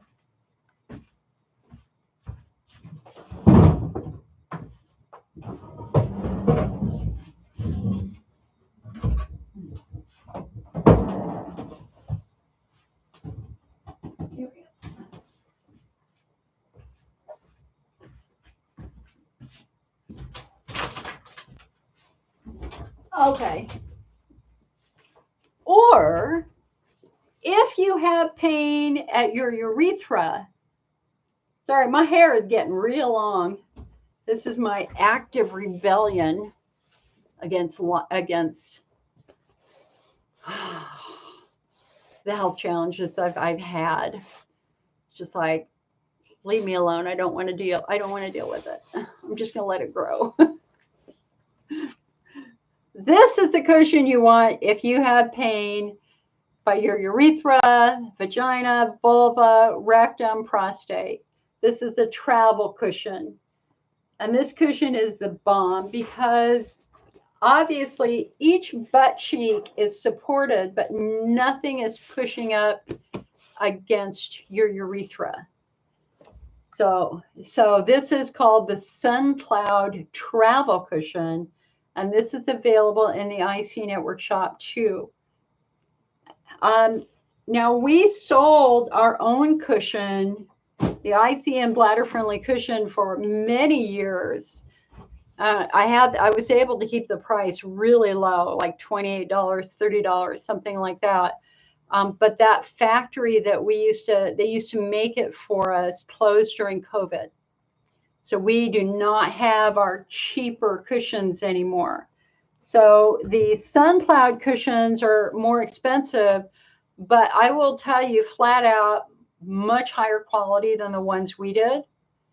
Much better foam. They're going to last a lot longer, much better fabric. And so, yes, it's going to be twice as expensive as the old one, but it'll last you twice or three times as long as the old one. My goal with ours was to just have something that was very, very affordable. So anyway, yes, you can find these cushions in the IC Network shop under chair cushions. Lori, let's see. Lori says, I recently had a cystoscope without a hydro and glomerations were present. So that's very interesting, Lori. Did you get pictures of them? And were they bleeding? Were they pinned? So a glomerulation isn't just a visible red blood vessel. A glomerulation has pinpoint bleeding. So there's little red spots that are bleeding. So did you have that, Lori, when you had your cystoscopy? Julie said, all right, hold on. Ursula says, my pelvic floor therapist is certified in dry needling and that has been helping me. What is your opinion on that? Dry needling is excellent. Dry needling is great if you have trigger points. Awesome. She also does the internal work. That's good. But if my cystoscopy did not show any bladder issues, why do I get flares from certain drinks like caffeine? Well, Ursula, the reason why is because of something called ischemia or ischemia. So there's a devastating toll to tight pelvic floor muscles. The devastating toll is that those tight muscles are squeezing blood vessels and nerves. And that results in ischemia or ischemia, which means that that body part is not getting the proper nutrition and oxygenation it needs to be truly healthy. So a lot of people call IC pelvic ischemia. So when somebody has tight pelvic floor muscles, the goal of therapy is actually restore blood supply. That when we relax and loosen those muscles, that then improves blood flow to the bladder, and that helps the bladder wall heal fully. You have to ask yourself, am I going to have a healthy bladder wall if my bladder only has 50% of the blood it normally gets? And the answer, of course, is no. So that's the general explanation as to why somebody with pelvic floor dysfunction like me, I was extremely diet sensitive when I was younger, when my pelvic floor was very tight. I'm not diet sensitive at all now. Like literally, guys, I'm drinking lemonade. I've been eating tomatoes and pasta. I couldn't eat those for 25 years. I can eat all of that now. Why? Because my pelvic floor is healthy, finally. You know, I didn't know my muscles were tight back then. Everybody kept saying, you have a bladder disease, you have a bladder disease, and I believe them. We didn't understand the role of tight pelvic floor muscles until like 2008 or 2009. I mean, I was diagnosed in 93. I had symptoms in 1973 when I was 13. I had bladder symptoms for 45 years, but bladder treatments never worked. And I always had a healthy bladder. There was nothing ever physically wrong with my bladder. In contrast, my pelvic floor was toast. Why was my pelvic floor so bad? Because I'd broken my tailbone the year that my symptoms began. Lori says, where do you find the waffle cushion? In the IC Network shop, icnetwork.org. Go to our shop. And Beth says, glad you're back. Thank you, Beth. I'm glad to be back. I wasn't sure if I was going to do it today. You know, but I realized that I just needed to jump back in the saddle and give it a try and see how I was. I couldn't have done it last weekend. But the pain is, it's pretty good. Ow! Is it like it's pretty good in the morning, but by like 4 or 5 o'clock, my incisions just get really, really prickly. It's so weird. It's just, you're just not prepared. I was not prepared for a surgery of the magnitude that I had. You know, that literally I had stitches all the way, hundreds of stitches, they told me. I have hundreds of stitches below the glued incision. And they're stitches that are going to be there for 3 to 6 months. She thought actually a little bit longer. So if I move the wrong way, I feel the stitches pull, and it's not fun. So anyway. Kim says, when I or my doctor tests, my nitrites are usually negative. My leukocytes are slightly positive. Usually when they send them to the lab, I test negative for bacteria. They used to start me on an antibiotic, call me in 2 days later and tell me to stop the antibiotics. It's frustrating. Kim, I can explain that. I can explain that too, my friend. So it's very common to have leukocytes during a bladder wall flare. There's no infection, but there's leukocytes. Your nitrates are negative. Is it nitrates or nitrite? I think it's nitrate. Your nitrates are only made by bacteria. They're not made by the human body. So if you have nitrite negative, then that tells me that you don't have a big colony of pathogenic bacteria in your bladder infecting your bladder. But why are you positive for leukocytes? Here, hold on. I've got a little.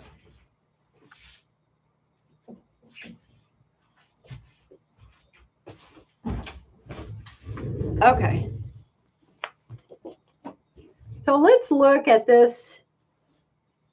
Let's look at this picture for a moment. This is one of the old Elmeron educational materials. So, yes, your mucosal barrier is not blue. This is just for educational purposes. So you can see that there are three distinct layers. This is essentially the mucosal layer, the gag layer that protects your bladder. So this is the part that's estrogen dependent. Then underneath that, you have the urothelial cells. And then underneath that, we've got blood vessels and nerves and mast cells. Okay, so there's three distinct layers. But let's say you have estrogen atrophy. So when you have estrogen atrophy, we now have a thinning of the mucosal layer, right? And so now the irritants in your urine get right down to these cells. They're going exactly where they're not supposed to go. Now, these cells are not passive. These cells actually communicate with the rest of your body. And so when they sense an invader, they call for help. They trigger the immune system to say, hey, invader, invader, invader, I need help, I need help. Your immune system then sends your body's army, your white blood cells, your leukocytes to the area. So the leukocytes swarm to the area, and they swarm to the area in the blood vessels. But how does the leukocyte get from here to here where it's needed? Well, it turns out that the capillary blood vessel opens up and releases them. It just says, fly, go fight the good fight. The blood vessel opens. And when the blood vessel opens, it not only lets out white blood cells, it lets out red blood cells. So one of the other questions is, why do I always have microscopic blood in my urine? Well, that's a sign that your bladder wall is releasing the red blood cells and the white blood cells. So concept number one, estrogen atrophy, urine's getting where it's not supposed to. Concept number two is, well, this is going to happen if you injure your bladder. If you were drinking a lot of green tea or drinking diet soda or drank a lot of coffee, anything at all like that, again, especially if you're in estrogen atrophy or you're on birth control, you already don't have enough mucus anyway because of that. And you may have areas where there's no mucosal protection at all. And you can see with the Elmeron, they marketed Elmeron as a coating to fill in these holes. That's why they used a cement mixer to in their marketing to show people that you dump it into the hole and it will fill in the hole. Of course, now we know that Elmeron use is associated with retinal disease and inflammatory bowel disease. So it is not used as often anymore because of those really significant risks. So, honey, that's why you have positive leukocytes in all likelihood. Of course, there's a chance you could have another infection that they've missed. Is there any chance that you have a candida infection or anything at all like that? That's always possible. I'm having trouble with these microphones. Stop it. Stay. Stop it. This microphone wants me to put it up here and do it like that.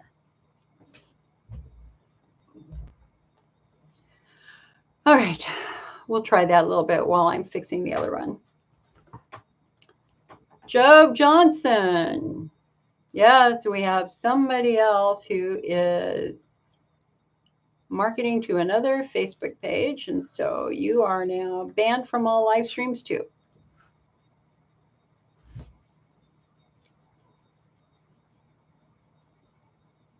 Julie said, during her cystoscope, the urologist did see pinpoint bleeding in my cystoscopies, which gave me the IC diagnosis. Okay, well, again, Julie, that's actually thrown out as being meaningful to IC. I mean, yes, you had them, and we have to figure out why you had them. Is there any chance at all that did he put any fluid in your bladder first before he did the cystoscope? Or that could just be a sign, maybe of infection. It's interesting. I mean, they're definitely saying that something's going on with your bladder. There's no doubt about that. But what makes it special is that it happened without putting any fluid in your bladder. So that tells me that there's definitely something going on with your bladder wall. And I think a next generation DNA urine test would be fascinating.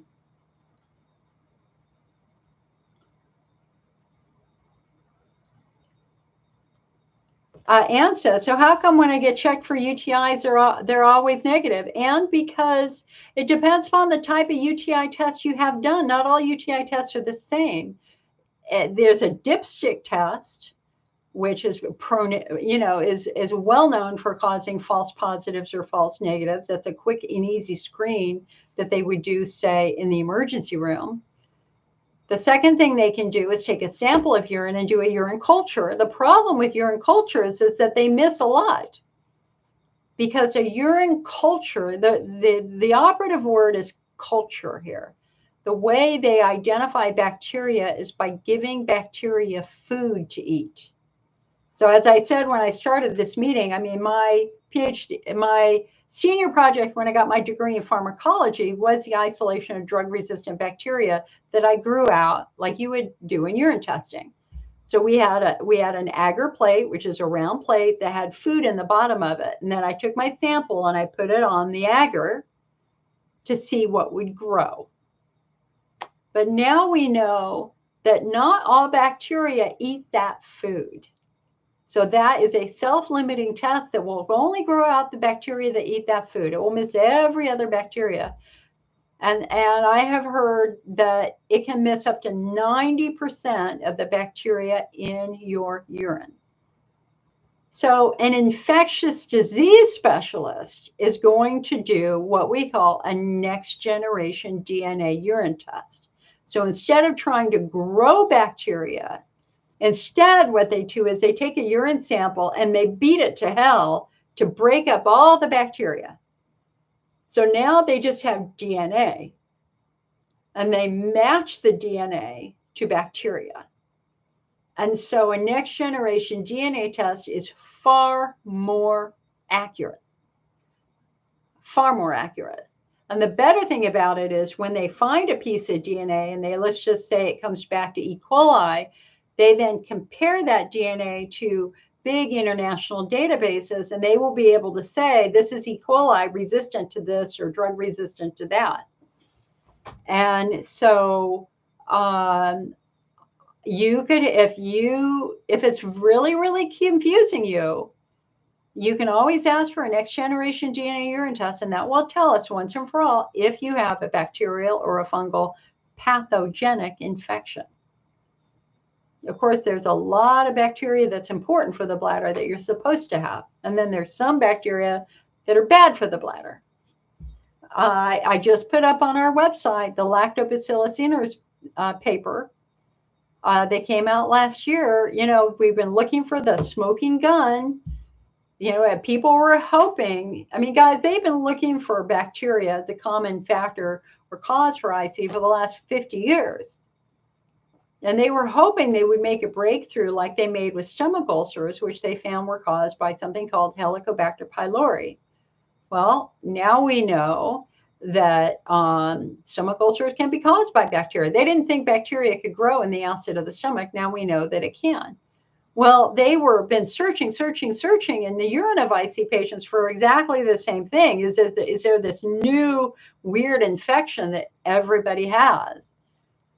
And they simply have not found it. Even with next generation DNA urine testing, there's no smoking gun. We have phenotypes,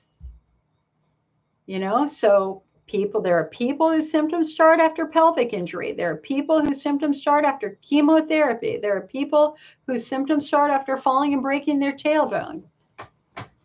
But the other fascinating thing that's happening now that we do have next generation DNA urine testing is we're studying the biome, the urinary biome.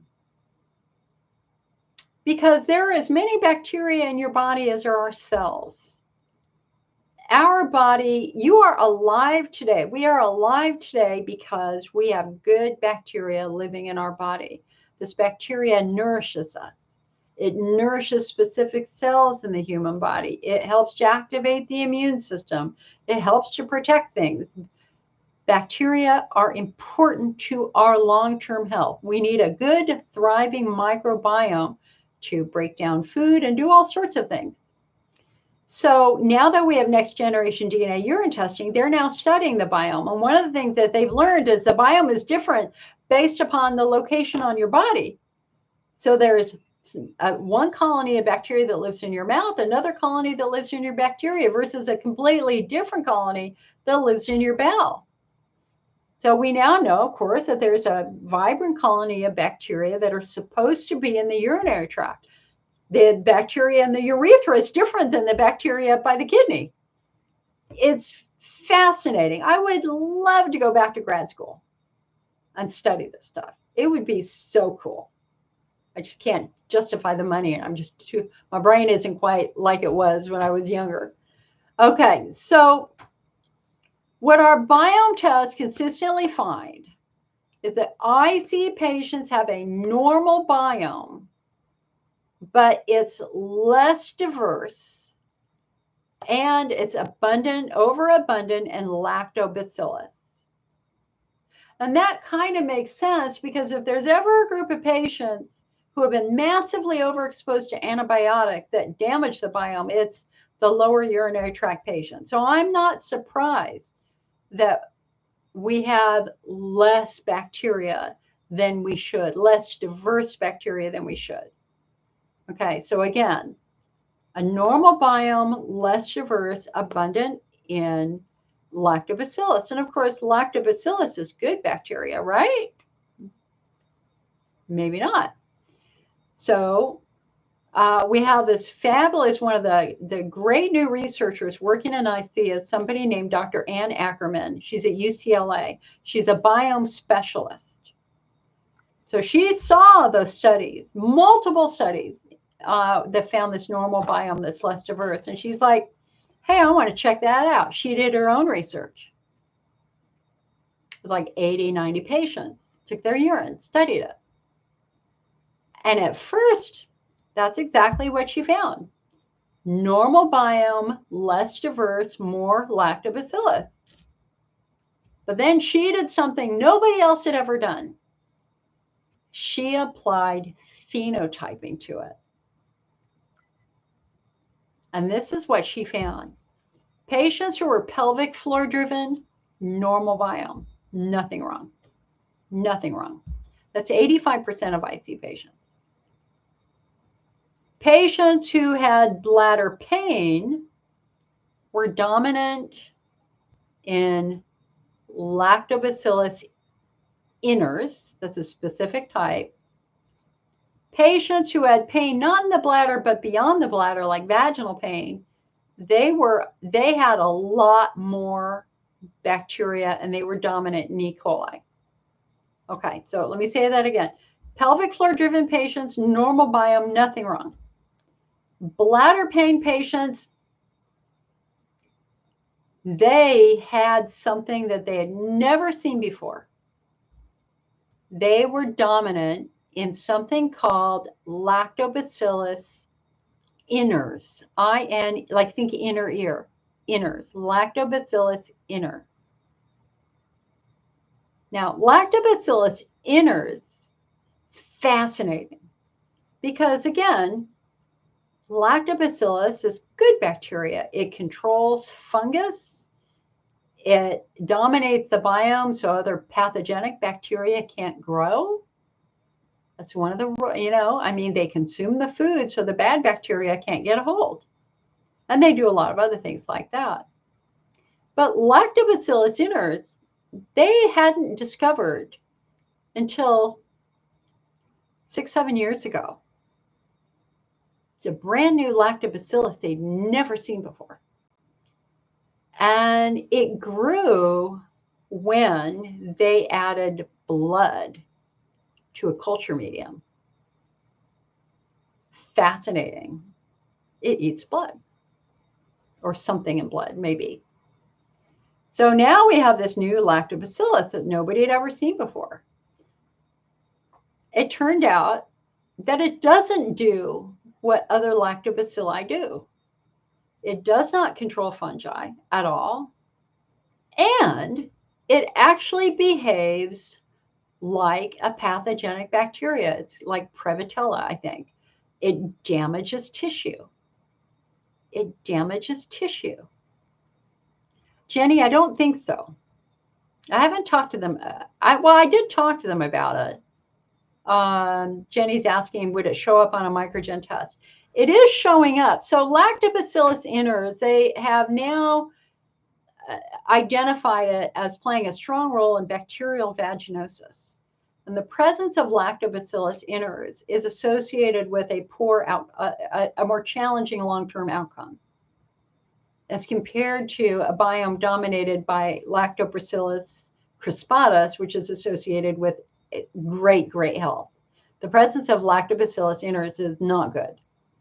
So that's definitely associated with bacterial vaginosis. And now it's been associated with a small group of patients who have bladder pain. Now, it turns out that Lactobacillus inners is what we call an opportunistic lactobacillus. That when you take an antibiotic and you kill everything, literally one of the very first lactobacillus to grow back is Lactobacillus inners. And it's a speed demon. When it gets a foothold, it grows and it dominates. And it pushes out all the other good lactobacillus. It's just like, oh, I'd love to come up with it's not like a zombie. It's nothing like that. But let's just say it is incredibly opportunistic. It's like a weed. It's like a weed that grows.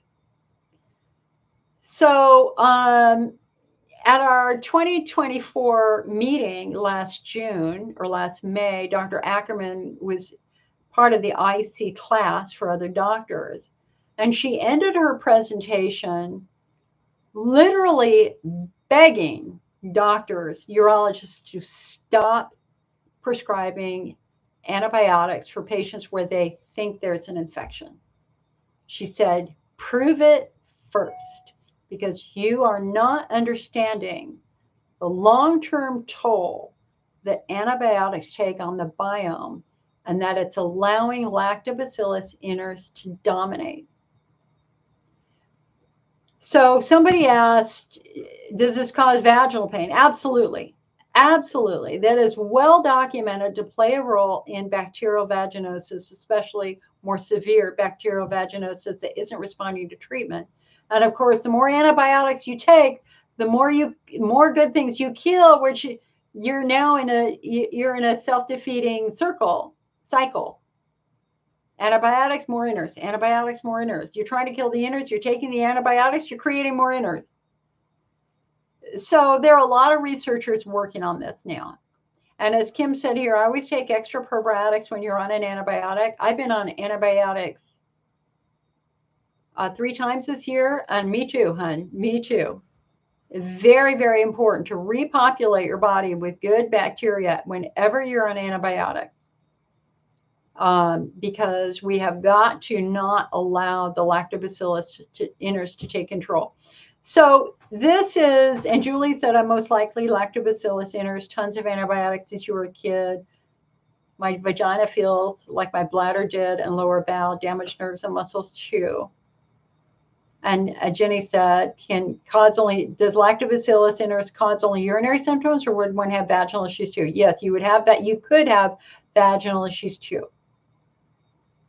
So I just put that up as a blog on the IC Network website. You can go look at that. This is incredibly exciting, but we don't have the treatment yet for that, other than you making sure you're not taking antibiotics excessively for no reason. So for those of you who take antibiotics whenever you flare, for God's sake, stop that. You only take antibiotics when they found bacteria. That's it.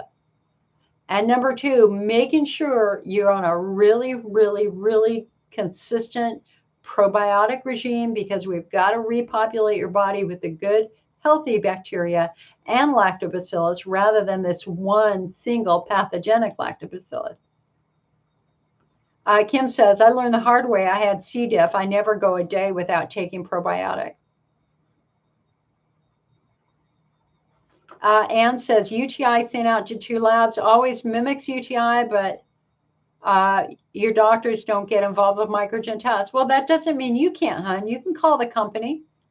You can order it yourself, and they have doctors that they can refer you to. I mean, it's just data. It's just data. It's useful information. Julie says, no pain in the urinary stoma, no nerves in the small intestine. Thank goodness. I'm so glad, Julie. Holy moly. Jenny said, there's no vaginal issues, but curious if I might be in the bladder. How do you test for it? We can't right now. This is still at the research level. I mean, you could go see Dr. Ackerman at UCLA if you're down in Southern California. This is brand new, hon. We only learned about this last year. And research takes time. I was hoping we would have more research presented this year, but she wasn't able to produce more. But I truly believe that she could win the Nobel Prize for her work with biomes. She's incredible. And everybody knows her, Ann Ackerman. Ann Lenore Ackerman, UCLA. Jenny says, what probiotics would you recommend? I believe in mixing them up. I always did one probiotic all the time. And the problem is you're basically seeding the same bacteria over and over in your body, and you're not giving your body diversity. And ultimately, it's a diversity that matters. And so I think it's important to rotate.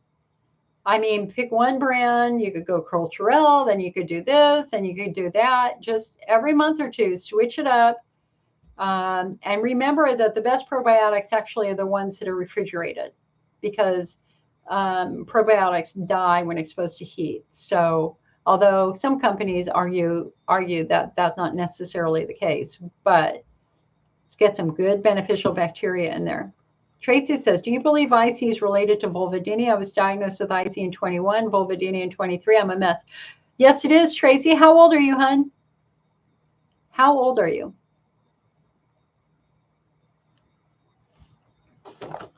We had a really good probiotic on our website, but they stopped making it.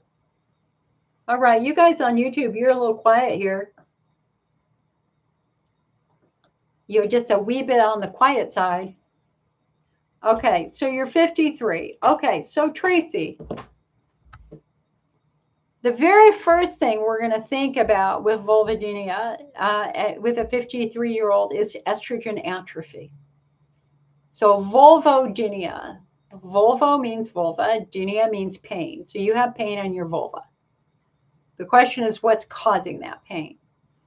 Well, I had very, very severe vulvodynia in high school and in my 20s. It felt like somebody had literally taken sandpaper to my perineum and my vulva. It felt like I had a yeast infection all the time. And yet I would go to my OBGYN. His name was Dr. John Renfrey. He was lovely. I loved him.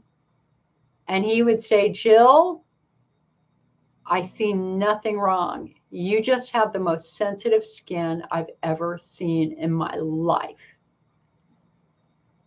Well, when you're younger like that, the key here was the location of the pain, because my pain was in my perineum mostly, which is that batch of skin between the vagina and the rectum. That's where it was absolutely the worst. I still remember coming home from high school and immediately getting into the bathtub and soaking in the bathtub for an hour in warm to hot water with baking soda. Like almost every day I did that when I was in high school. What I didn't know back then is that the perineum, immediately above the perineum, is a muscle attachment point for 4 muscles called the perineal body. And I can I can show you a picture. So perineal pain that gets reflected to the vulva, could, number one, be a sign that you have very tight pelvic floor muscles. All right, so here's a picture. Okay, hold on. Okay, so this is underneath the skin. So there's your vaginal opening. No, wait, I'm sorry. No, there's your urethra and your clitoris. And we scroll down, we go down here, and there's your rectum. And right in the middle, right there, you see that? That is the perineal body. And you can see muscles that go from either side that attach to that muscle point.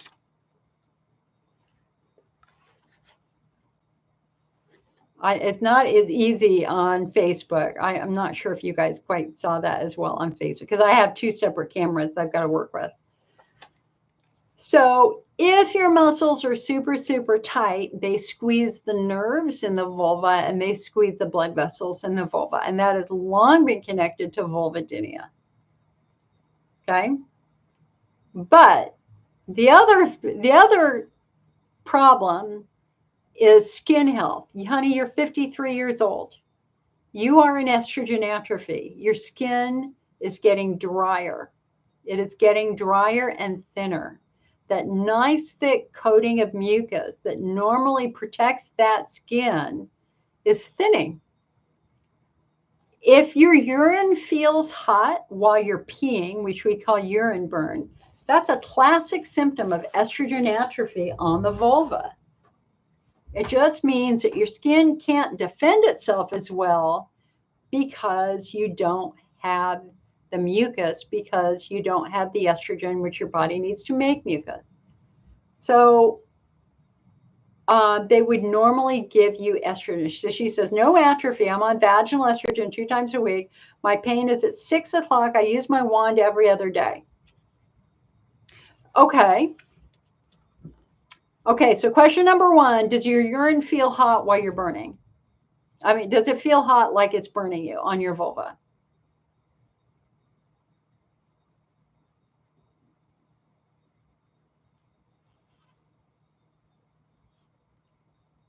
So we're waiting for Tracy. Does your urine feel hot when you're peeing, like it's burning you? If it does, then that does mean you are in estrogen atrophy. Warm, not hot. Okay. That means your skin is changing. You are in estrogen atrophy. It just might be very mild estrogen atrophy, but we cannot stop the march of time. It is happening.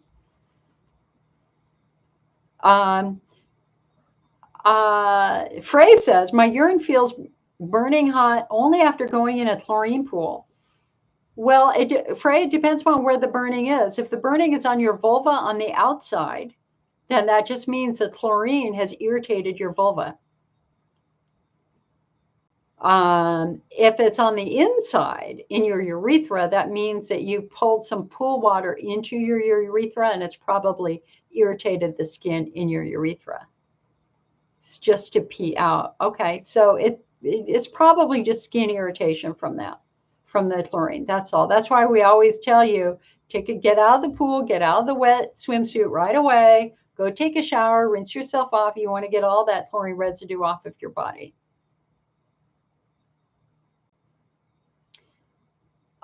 So getting back to Tracy here, if it's not your skin, then it's your pelvic floor.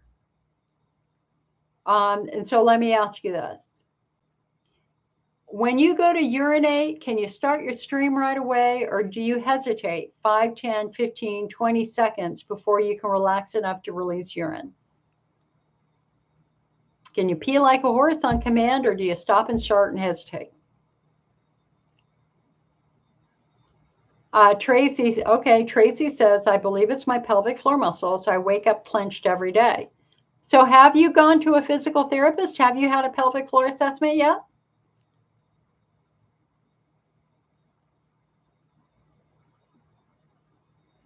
Okay, you hesitate to urinate. That means your muscles are tight.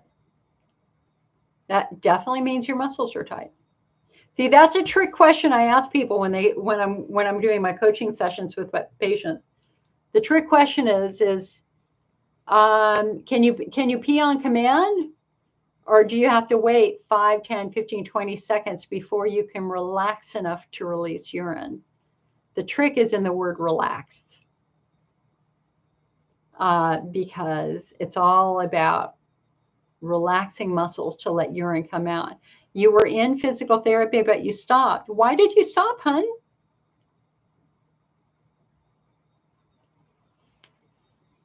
And speaking of that, guys, I need to go take a pee break. So would you give me 30 seconds? I just need to run to the bathroom. I'll be right back.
All right.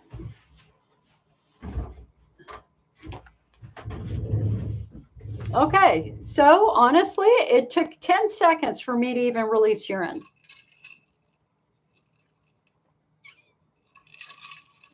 Easy 10 seconds, maybe even 15. I have been having very tight muscles in my right thigh for the last 3 days. Your right thigh goes right up into your pelvic floor.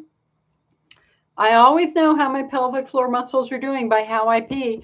That's a sign that I am going to need to do my pelvic floor work tonight. Is anybody else just like, please, God, can I just please have a year with nothing wrong with my body or teeth? Please. It's hard to go from health stuff to health stuff. Tracy said she stopped physical therapy because she thought she could do it herself, but you're going back. Good. I'm glad you're going. I've done the same thing, but honestly, I've done 3 rounds of pelvic floor physical therapy, and I do know how to do it myself, but I didn't at first. So I'm really glad you're going to physical therapy.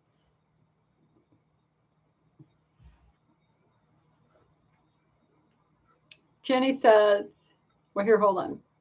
Julie says, I have a burning, painful vaginal atrophy, but estrogen cream and pills flare me worse with nausea. Any options? I do Gynotrope cream, which helps somewhat. Do I have to get the gynecologist's prescription of an estrogen capsule into your vagina? Yeah, you do, hon.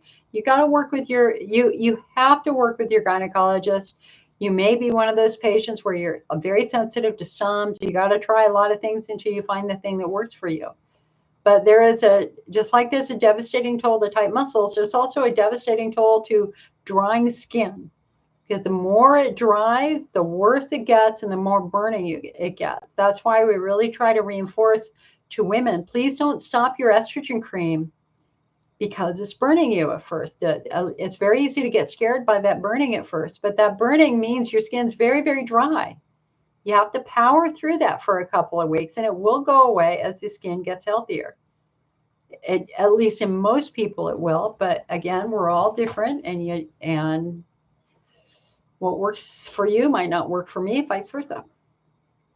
Jenny says, I have a tight pelvic floor. You're in physical therapy, but no urinary hesitation.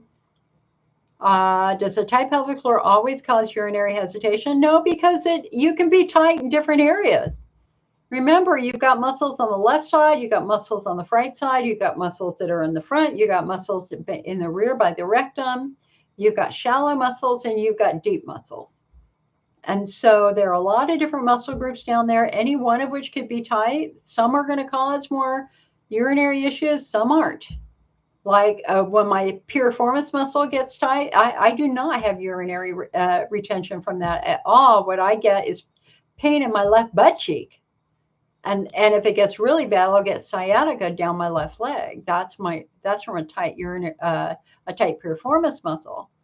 But it's my levator muscles, the shallow muscles right underneath the skin, that I'm going to associate more with difficulty starting my urine stream, because they're tight and I have to relax them to release the urine. And it's hard when they're tight to relax them. And I feel it, so when I do my internal work, and you guys just bear with me, I'm not embarrassed about anything at this point in time, pretty much. So when I do my internal work, I lay on my bed and I put my feet up on the wall. And it really makes it very, very easy for me to use my wand to work on the muscles. And the wand that I use,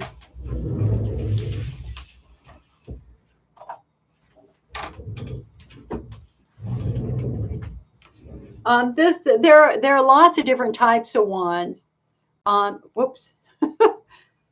This is the IC Relief wand. You can buy it from Desert Harvest. The reason why I like this one is because it has the curve, which allows you to kind of manipulate it a little bit more. So it would be really hard. Okay, so see if I can demonstrate this here a little bit. So let's just say that my hand is the vagina. So you can see that by bending it up, you can do the muscles that are higher, and by bending it down, that you can do the muscles that are lower. This is a really great design. The other thing about the glass that's so cool is it's super, super easy to keep it clean. I tend to be really good with cleaning, but I've never had any issues with these. So anyway, I'm laying on my back, I got my feet up on the wall, and I've got the wand coming into my vagina. And what I look for is painful spot tension. So a healthy muscle feels like a raw chicken breast. It's soft, but it has substance. But when I'm touching it with this, there's no pain at all. A tight muscle feels like painful beef jerky. It's rigid, it's firm, and it's tender to touch. And I know that that's where I need to work. Now, let me get my model here.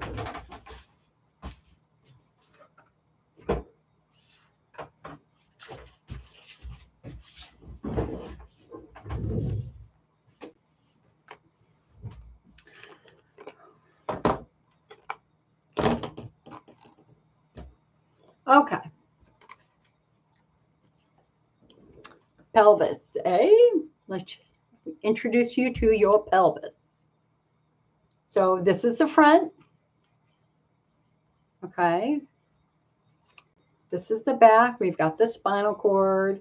We've got the sacrum. We've got the SI joints and hip bones, right?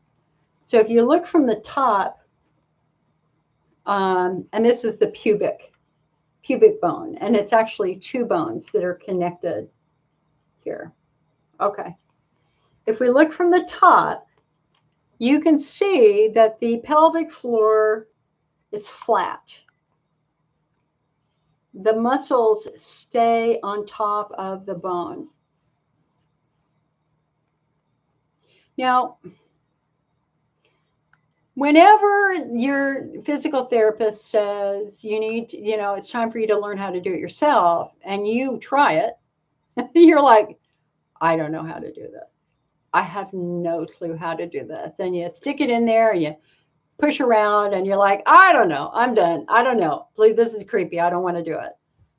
Hopefully you talk to your physical therapist and say, I'm sorry. I don't understand. What am I supposed to do with this thing I'm sticking in my vagina? Which is what I did. And she said, Jill, you move it in a J shape.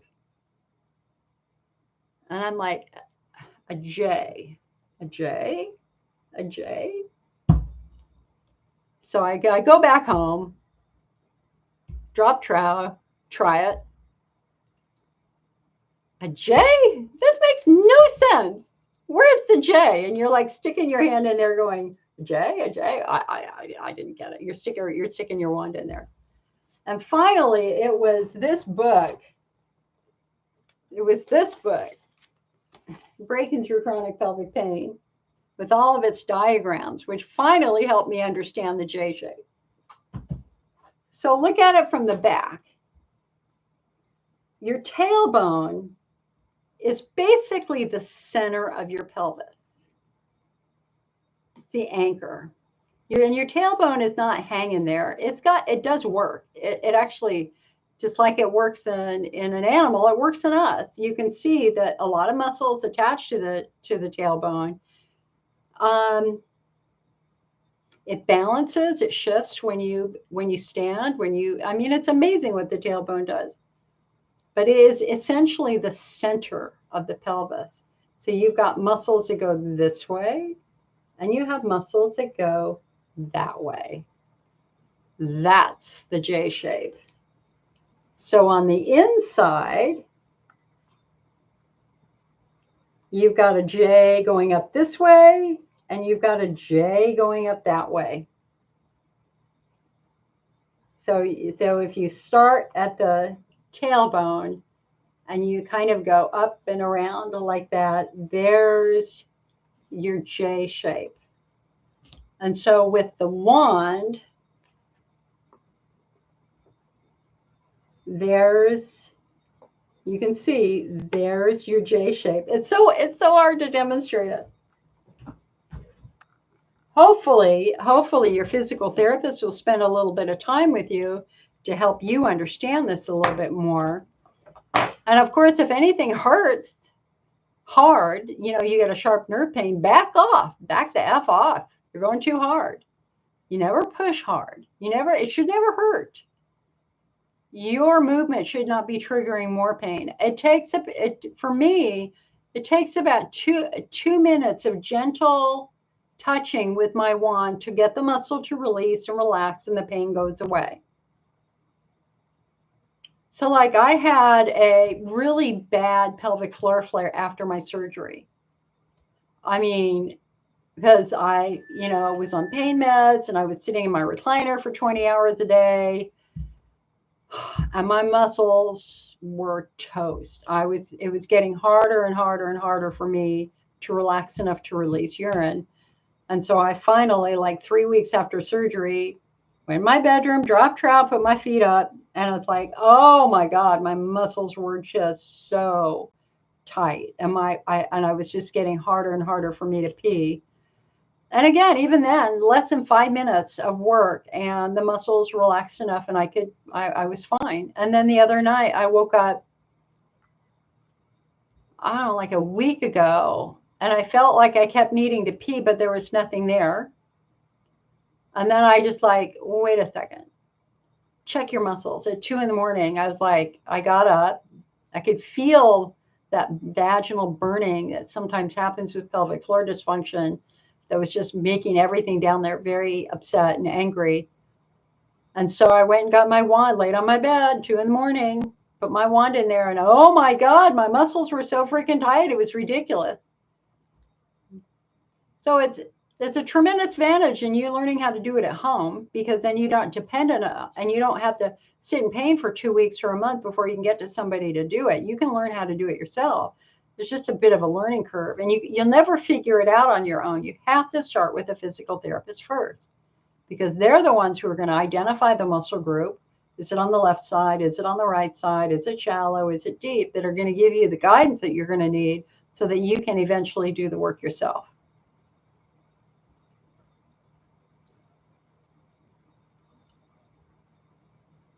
Stephanie says, I have mild vulvodynia, labia, feel irritated from wearing pants, started when I was 34. I'm 60 and not menopausal. You have late onset menopause. It has not gotten worse as I've aged. I don't have pelvic floor as per Dr. Payne and Dr. Parsons. No burning with urination. Not being able to wear pants without irritation is very inconvenient. So what it sounds like is you have a nerve injury. It sounds like you have central sensitization. It sounds like the nerves, so the nerves in your skin down there have, we call it allodynia. And that comes from nerve injuries like riding a bicycle or riding a horse or gymnastics where you fall on the balance beam, you fall on your crotch, something like that. An injured nerve becomes a more sensitive nerve. So think about those old timers. I'm one of those old timers now who they would rub their knees when storms are coming in. They'd start rubbing their knee. And then a storm would come in and you're like, what the hell? How did you know that? Well, because at some point in time, they suffered a knee injury. They broke a bone, they damaged muscles, and they damaged nerves. Well, the bone healed, the muscles healed, but do the nerves heal? And sometimes the nerves heal, but often an injured nerve becomes a more sensitive nerve. That means that it is easier to turn on and it takes less stimulation to turn it on. And so it sounds to me, Stephanie, like at some point in time, you sustained an injury down there and your nerves are more sensitive.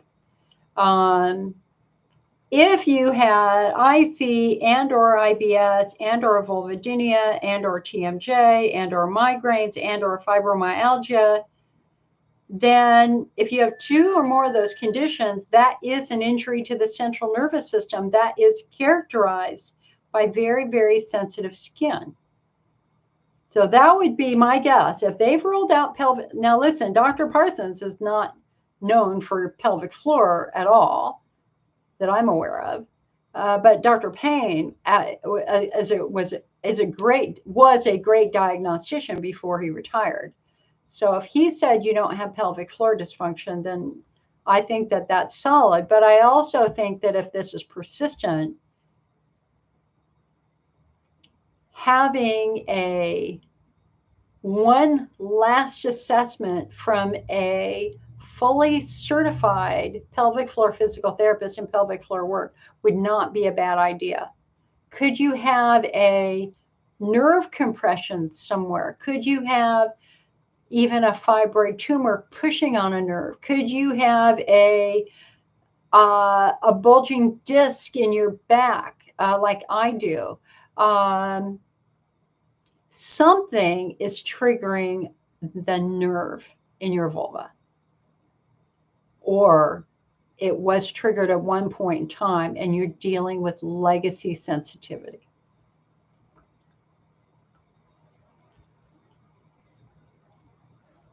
Tammy's having a colonoscopy on Tuesday. Pelvic floor therapy starting September 5th. Good luck, my friend. I'll do a colonoscopy next year. I'm not doing it this year. I've already had 2 surgeries this year and my stool test was fine, no blood. So I haven't had a colonoscopy in a decade. So I will go have another one, but I'm going to, I don't want to do it sooner because I cannot bear having another questionable diagnosis. I hope that makes sense. I'm not having any bowel symptoms. There's no blood. So, yikes. G. Marie, me, I had a physical therapist I love, but she moved. I'm trying to get in to see a new one, but waiting on the VA to approve authorization. I was initially diagnosed with pudendal neuralgia. None of this started until after I had a hysterectomy and bladder mesh. Yeah, the bladder mesh is a beast. I was just working with a patient yesterday who was one of the earliest bladder mesh patients, actually on Friday. And the mesh, this is mesh that's now banned, had progressed through her urethra and through her rectum. And they actually removed her rectum completely. They could not repair it because of the damage that the mesh did. So again, that was a long time ago. That was with the earliest of meshes, but meshes are very tricky and they can cause some superficial damage to muscles and nerves. That's well known.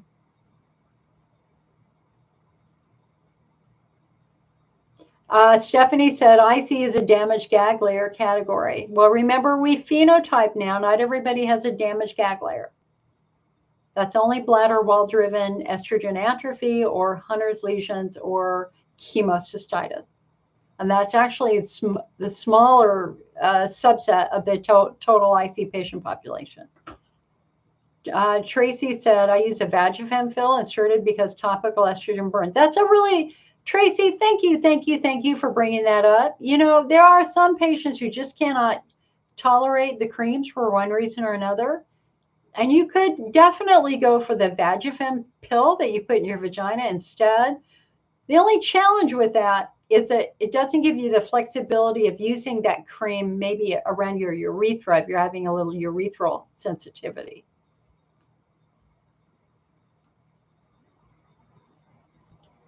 Tracy went for pelvic biofeedback where they insert a vaginal wand to see tension.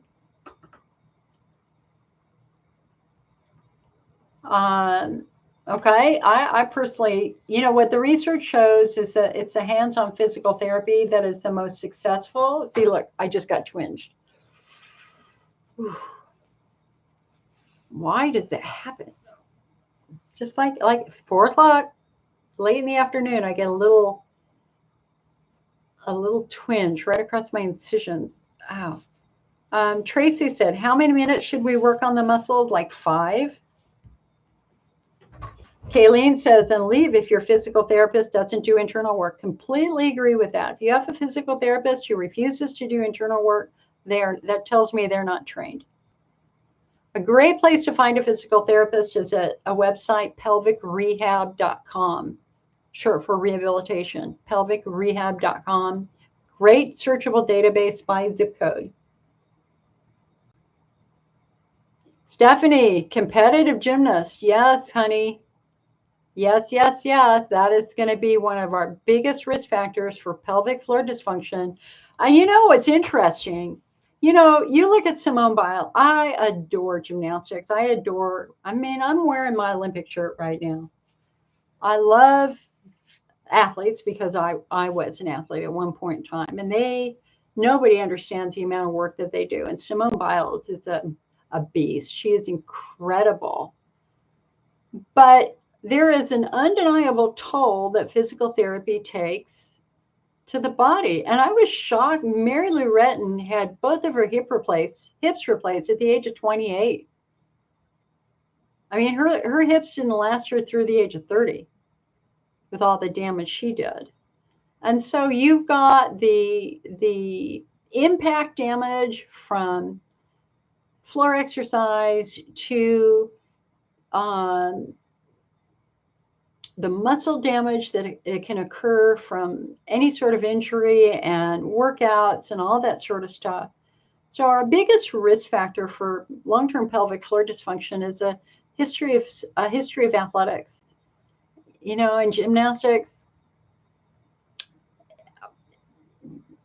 football and gymnastics and bicycle riding are going to be the 3 worst sports that are going to contribute to pelvic floor. So working with that pelvic floor physical therapist is going to be important. And also, guys, when you work with a physical therapist, the single most important question that you ask them is, are my muscles responding to therapy or are they always locking back down into tension? So like after you've had 4 or 5 visits, ask them, are my muscles responding or are they always locking back down into tension? If your muscles are locking back down into tension, then we got to step away from the muscles and we got to look at bone. We have to look at bones here. One of the things we want to look at is the tailbone. If that tailbone's been broken, I mean, Steffi, think about all the times you fell on your butt. So if this tailbone was ever broken or fractured, it can heal out of position. So normally you can see your tailbone curves down and under between your legs. But for some people, when you break it, you lose the curve and instead it pokes outward. So now you have a tailbone poking this way instead of poking this way, or it can be crooked. It can be to the left of center or the right of center. And whenever this tailbone is out of position, it's going to mess with these muscles. So getting back to that question, that physical therapist, are my muscles responding or am I always locking back down into tension? If you're always locking back down into tension, we have to step back and we have to look at bones. Your tailbone, your hips, your SI joint. The reason why my pelvic floor muscles are tight is because my SI joint's messed up. And that is also a very old and athletic injury. And I can't fix that. I mean, right now, as I'm sitting here, the muscles are quivering. They're not hurting, they're quivering. And until we get my SI joint fixed, my muscles are going to be tight on my left side. And so I have to keep my muscles, I have to be very, very proactive. It's not a disease. There's no incurable disease happening in me and in most patients. It's injury. You don't cure an injury, you heal an injury. And it is our job to create an environment that will support healing. Oh, like another zap. Julie said, I had cysts pressing in my adnexal lately, past 5 years. Once removed the spot, that spot of severe pain is gone. Nice. Love it. Hi, Letha.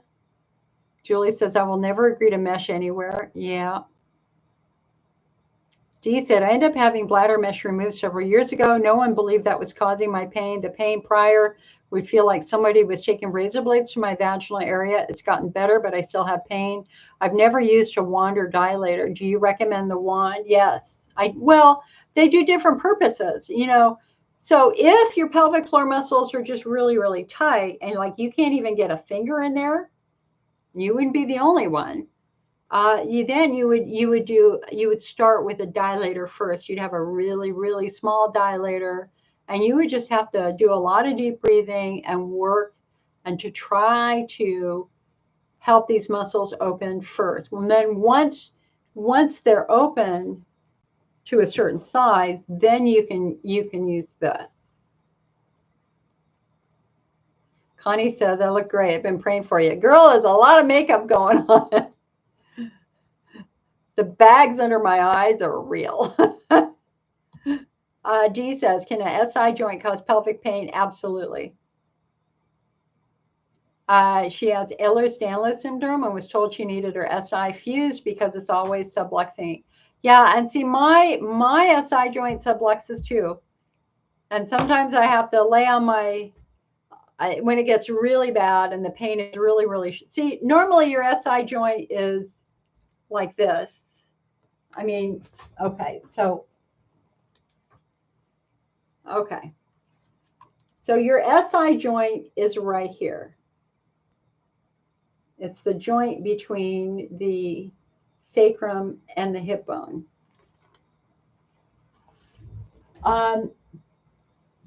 Sometimes the joint subluxes. And remember, there's lots of little curves and cricks and nannies there. But what will happen is one bone will go under the other bone, and it will hurt like hell.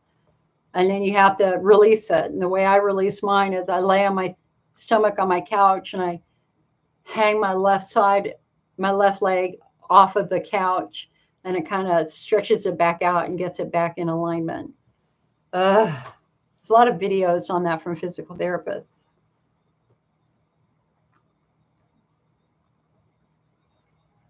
Julie says, I went to pelvic floor clinic. She took me out of the exercise class, too much pain. She did internal work, but ended up with the opinion it's not pelvic floor, but muscle and SI joints.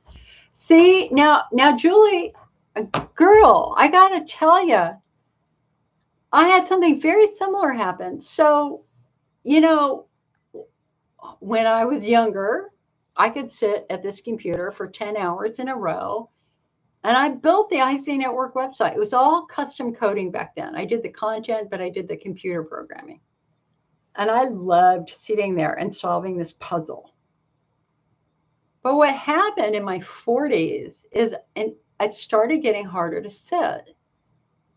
And I went from being able to sit for 10 hours to, which is way too long, to 6 hours, and then to 4 hours, and then to 2 hours, and then an hour. And then, I don't know, like 7, 8 years ago, I couldn't sit 15 minutes without pain. I'd get this vibration in my left butt cheek.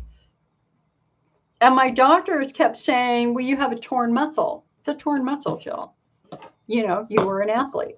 You know, you tore a muscle. You need to stretch. And so, believe me, I stretched like a beast for years.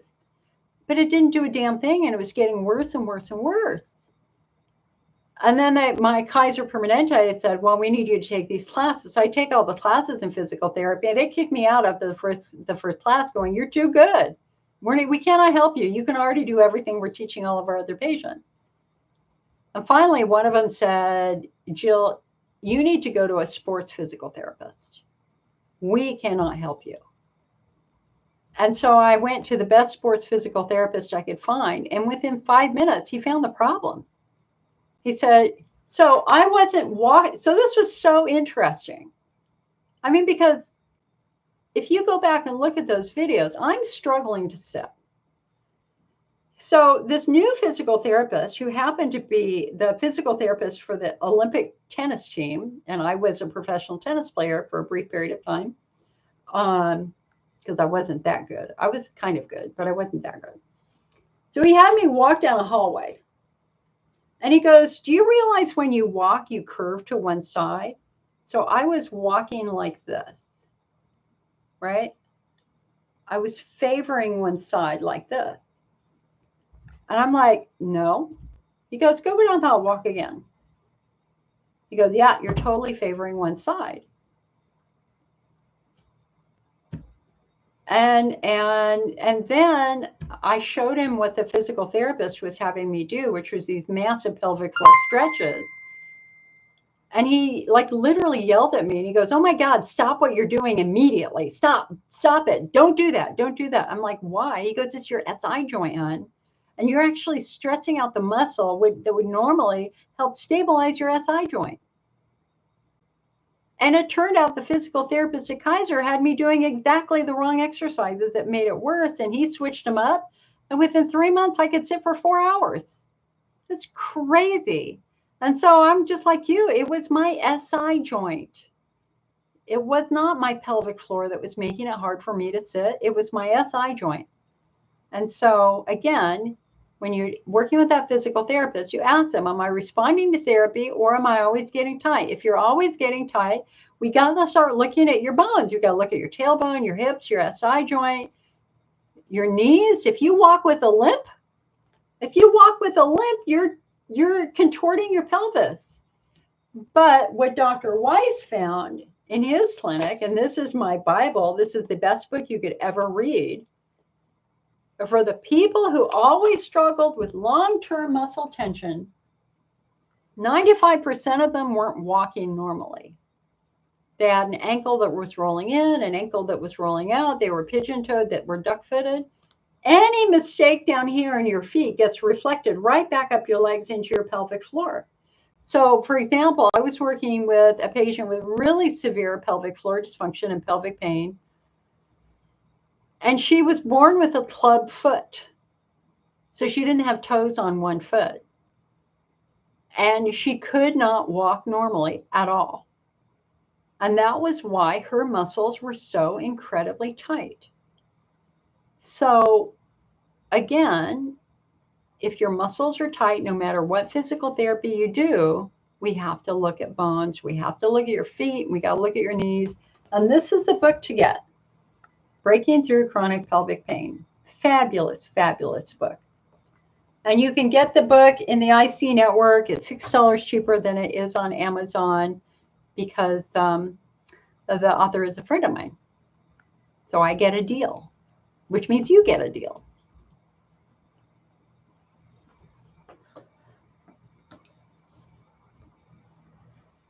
Well, I mean, we've gone longer than I thought we would today. It's been, what time is it? It's 4 o'clock. I started a little after 1, 3 hours. Holy moly.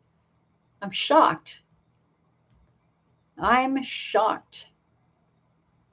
All right. So let's do a last call for questions. Last call for questions. But you know what? I want to say one more thing. And then give me any last questions. We'll go for it. So, how do I want to say this? I want to say this the right way.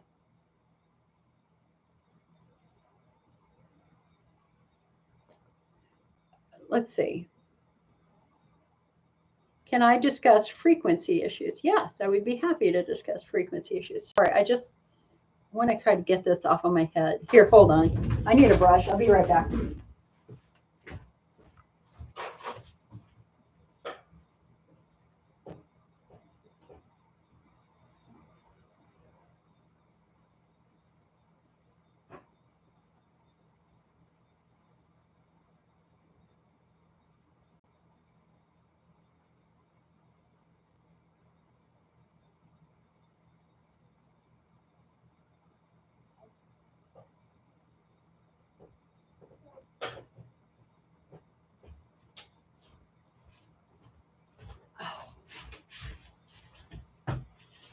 All right.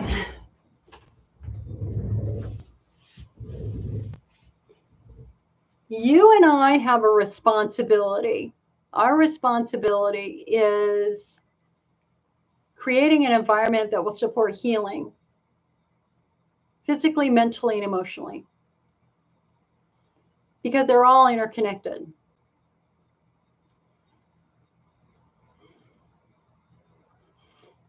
And nobody's asking for big giant changes in a single day, because that's impossible, because the body takes time to heal, the bladder takes time to heal, muscles take time to heal. It's about slow, consistent steps over time. If you need to modify your diet, you're going to modify your diet. Give your bladder time where it's not being stressed by high acid foods if you're acid sensitive. It means working to relax muscles. It means working to reduce stress. And I have a really hard time with that, because I've become a little bit more hyper as I've gotten older. I am not patient to lay on my back and do deep breathing. Instead, the way I de-stress is I paint. And I can just chill out, listen to a book, and I can just paint at my kitchen table, and that's as good as a meditation to me. Emotionally, we need support. And that's why I'm here. Because I don't want anybody to suffer in silence at home alone. And I don't want you to feel lonely. I don't want you to be scared. You do not have to recreate the wheel on your own. There are hundreds of thousands of patients who have walked this walk. And we are here to help you. We are here to comfort you. We are here to educate you. And we are here to kick you in the butt when you don't do what you should do. And you know, 95% of the time when I'm working with a patient, and guys, I do wellness coaching. I've talked to a lot of you already. I've talked with many patients over the years. And when I work with a patient at first, I'm all about educating, making sure we understand the context. You are an anatomical mystery to be solved. So I'm always imagining in my brain, I'm trying to visualize what you're describing. And inevitably, you know, let's say I've got a patient with Hunner's lesions, and it's like, okay, are you following the diet? Yeah, I'm following the diet. And then we go through stuff. 20 minutes later, Well, I'm not really following the diet. I'm like, oh, you're not? Yeah. What are you doing? I goes, oh, yeah. Well, I have at least 2 cups of regular coffee a day. And I'm like, ah, and you've got wounds in your bladder that are open and you're pouring acidic coffee into it and you're triggering those nerves with caffeine. And you wonder why you can't sleep at night. So part of my job is a very gentle kick in the butt. It's like, come on, come on. Is a wound going to heal if you're pouring acid on it every day? No, stop it. Give your bladder a break. Give it an opportunity to repair itself before you start slamming it. But my pet peeve right now is that a lot of the information that you're getting online is really questionable. There are people out there who say, hey, sign up for my class for $1,000 and I'll teach you how to cure your IC. Please don't do that. Please don't do that. You don't have to pay thousands of dollars to learn about IC. We have a free masterclass online that you can watch right now. And I'm adding episodes all the time. I have more episodes filmed. I have at least 10 more episodes that are already filmed. I just haven't had the time to get them up there. You have to produce them and get them up there. And please don't rely on TikTok for your IC information. Don't do that. TikTok is for humor. If you want good, valid information, come on over to our website. Go on over to the ICA website. So I need you to up your game with your sources of information online because I'm getting some wacky phone calls about all sorts of different things. And it's like, where did you hear that? TikTok. Well, why do you think that's going to help you? Because they told me it would help me. And I'm like, well, how? What does it do? Oh, I don't know. So you just paid $100 for that and you don't even know what it does? Does that make any sense at all? She's like, oh, yeah, you're kind of right. And if you have any questions, please don't hesitate to call. If I'm available, I'm happy to talk with you. I love my job. And obviously, I'm not your doctor. I can't give you medical advice, but I can sure give you context and I can give you a new set of questions to ask your doctor. Okay? All right. Last questions. Can I discuss frequency? Frey. Urinary frequency is being triggered by the alpha afferent nerve in the bladder wall. You're not going to hear that on TikTok. The alpha afferent nerve is a nerve that your bladder uses every day to tell you when you need to pee. So it's the first nerve that gets turned on after some sort of trauma, and it's the last nerve that gets turned off because it's meant to be easy to turn on because it's a nerve that turns on to tell you when your bladder's full. Consistently, urinary frequency it can be caused when the nerve gets irritated through food. If you're drinking way too much coffee or soda, that caffeine is triggering the nerve, making you pee more, or you've got some acid erosion, which is exposing the nerve for more irritation, which can cause frequency. It can be caused by tight pelvic floor muscles. It can be caused by a lot of different things. But ultimately, in the end, it's a physicality. A nerve is being stimulated. Now we have to figure out how it's being stimulated. And for a lot of people, I got to tell you, it's a really easy answer. It's what they're drinking. You know, your bladder wasn't designed. Your bladder was designed 100,000 years ago, long before the advent of coffee and soda. An evolutionary adaptation occurs, but it takes 5,000 years for an evolutionary adaptation to be hard-coded into the genome. So the bladder we have today, it's a bladder that was designed 5,000 years ago. They didn't have coffee 5,000 years ago. They didn't have Mountain Dew 5,000 years ago. And so your bladder's ability to tolerate acid is often dependent upon the ancestry, your ancestry. If, for example, you come from ancestry that grew up around the equator, then your ancestors were exposed to oranges and acids maybe 50,000 years ago, 40,000 years ago. So they have had an opportunity to develop defenses against higher levels of acid. But if you happen to be Scandinavian like I am, They didn't have citrus in Scandinavia 5,000 years ago. The only acid they had was when the one time a year when berries weren't ripe, they ate them too early and there was a lot of acid and they hadn't ripened. So I firmly believe that genetics matter and ancestries matter. I guess the end of the story here is if a food is triggering you, for God's sake, stop the food for 2 weeks. Let's see what happens. Food intolerances also can develop over time and with aging, and also your skin changes with aging too. A lot of women are baffled that in their 50s they can't have that cup of coffee they had in their 40s. And that's just because estrogen loss has occurred and it's weakened the bladder wall. Not a disease. Not a disease.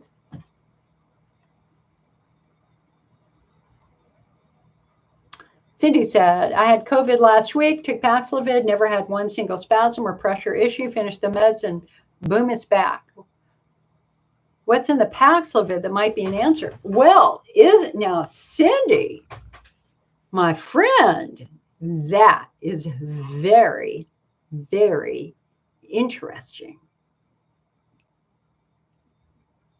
Now, if you've come to my meetings, you know that we have been talking about the biome, and we've been talking about unusual causes of IC, and we have been talking now about how they have directly linked the Epstein-Barr virus and the polyoma virus to Hunner's lesions in the bladder. The patients with Hunner's lesions have an overabundance of virus in their urine that is not found in patients without Hunner's lesions. So you may be one of those patients who's got a viral origin for your bladder pain.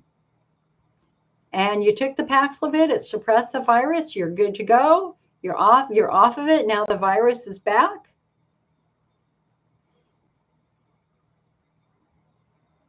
That is a very important question for your urologist.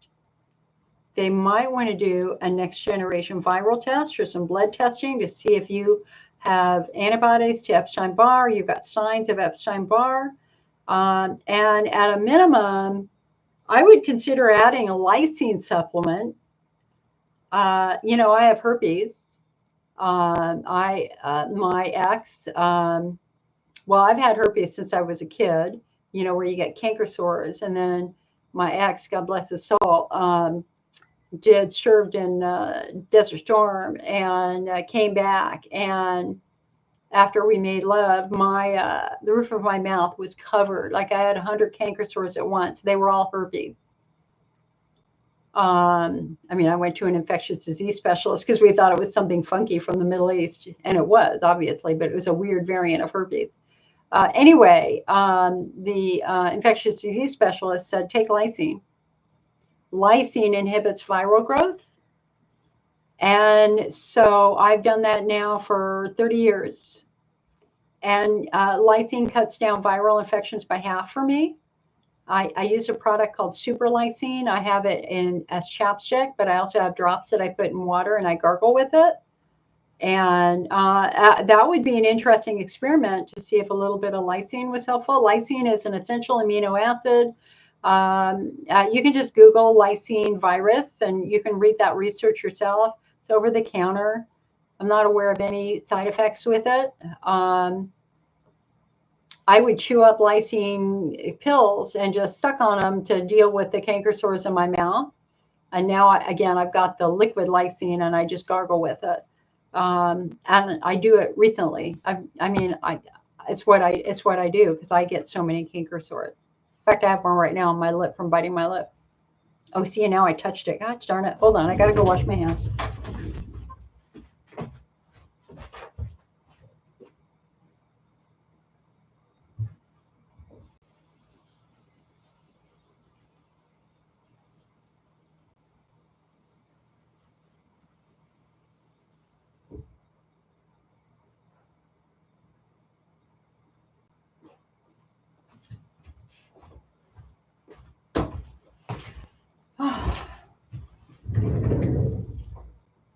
This is one of their products, super lysine. Okay. Gwendolyn, I have S1 pain and pelvic pain. I'm in so much pain. IC pain help. So Gwendolyn, so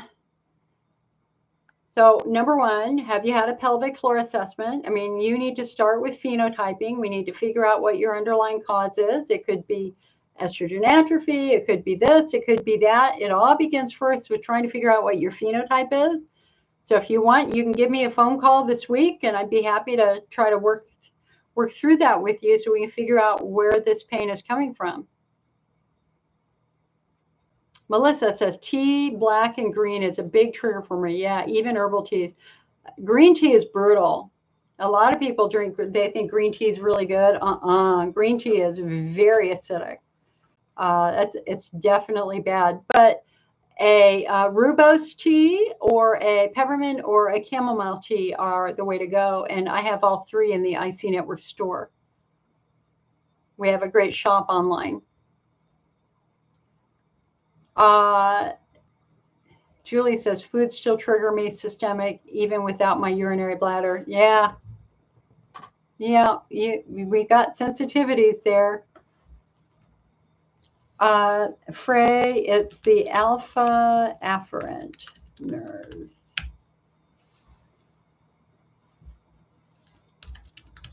Melissa says, so happy you're back, praying you're doing well. I'm definitely doing better. I had a really rough first 5 weeks after surgery. I'm just going to say right now, we're brutal. I mean, I did my first breast cancer support group last week, and number one, it's great to be a group member instead of the leader, just to like sit back and listen to other patients' stories. On the other hand, I was going, God, you could really be doing this a little bit better. I couldn't turn off my support group leader training in there. And one of the gifts of being in a support group is you really get to see context. And that's what I noticed when I started the first IC support group was that before that, I thought I was like one of the worst IC patients in the United States. But after I started my first group, and I had 300 people in my group, boy, did I learn context. That no, I actually had a pretty mild case of IC compared to what a lot of other patients have dealt with. And so meeting other patients gives you comfort. It gives you context. Julie, here's the book, Breaking Through Chronic Pelvic Pain.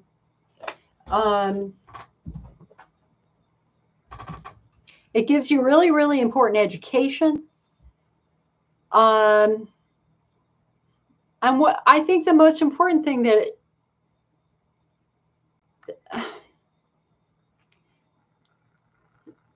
the problem with a cancer diagnosis is that, they always say, live every day like it's your last day, because you never know what the hell can happen. And when you hear the stories of other cancer patients, and there were people in there who had metastatic cancer, and people were going through chemo and they were crying, and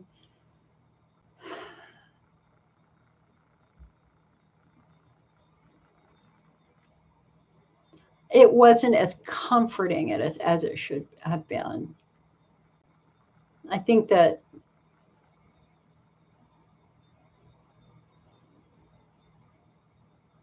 the hardest part of a cancer diagnosis is that you're now left with the question of cancer for the rest of your life. Will it come back? When will it come back? I had somebody, a friend of mine, say, oh, my aunt had a double mastectomy, and 40 years later it came back and it killed her. And I'm like, in my brain going, why are you telling me that? Don't tell me these stories, please. I'm just trying to hold it together and not cry every day. And then I was like, wait a second. In 40 years, I'll be 104. If cancer wants to come back when I'm 104, power to it. Julie says her breast cancer, her daughter's going through it at 40. I wish we knew why it was happening. I mean, breast cancer is just really an epidemic right now, and it's shocking how much it's happening. I was talking with an IC researcher back east, and he said it's just an epidemic. It's everywhere. And I asked my doctor, why me? And like, we have no cancer in our estrogen-driven cancer in our family. This is now my second estrogen-driven cancer. And he said, and my surgeon said, well, only 15% of cancer patients are genetic. For the rest of you, it's environmental or stress related. Well, God knows we are all exposed to carcinogens every freaking day now. And it's in our homes. It's literally the damn anti-flammability stuff they put in your sofa. I was talking to my beloved veterinarian, and we were talking about why animals were getting so much cancer. And he goes, "Oh, it's easy, Jill. It's all the powdery anti-flammables they're putting in the couch. That's why they can actually measure the level of this chemical in everybody's bloodstream. It's there, and it's super high in infants and children walking on the floor and pets. I mean, we have got to clean up our homes. And I'm sleeping right now in an old recliner that probably has it in there. Oh, because I can't lay on my bed because of my TMJ. So I think we have a duty to clean up the chemicals in our homes. From our cleansers to, I don't use oven cleaner anymore. I use vinegar stuff in my shower. God, it works really well. I use half a lemon to clean my shower. It works really well. With foods, you got to go organic. For any thin foods like peaches and apples, you have to go organic, because we have tests from our own FDA, which has found massive levels of pesticides and carcinogens, including banned carcinogens, in fruit that we are eating. And one of the worst is grapes.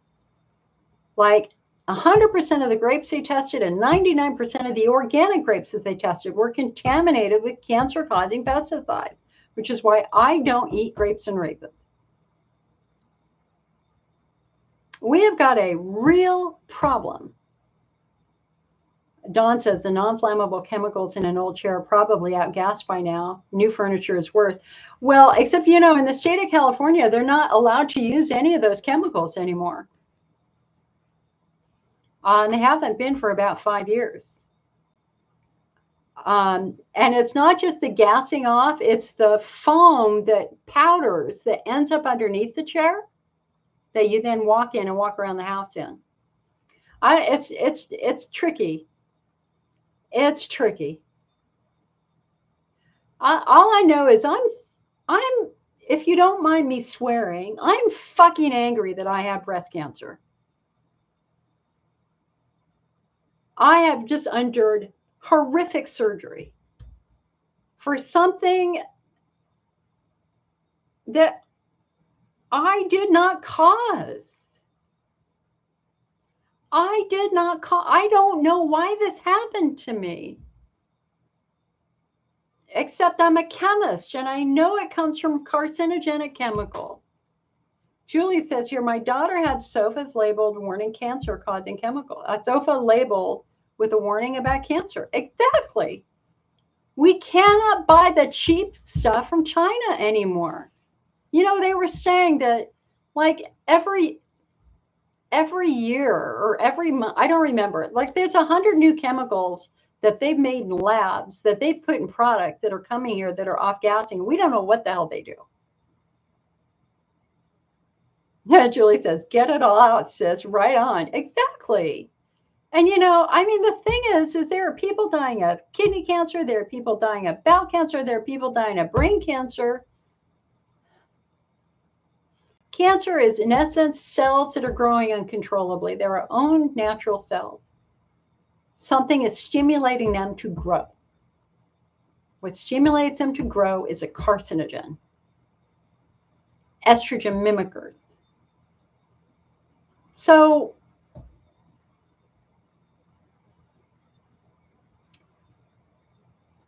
I think we have to simplify in every level of our lives. We don't need, even those permanent press clothing, they have carcinogens in them. Why don't they wrinkle? Because they put chemicals on them. I think we gotta just clean everything up. Everything. And hope that eventually that we have a government that agrees with that. It's shocking to me that there are chemicals that have been banned in Europe because they're known to cause cancer that they still allow here in the United States because the for-profit corporations have too much power in Washington.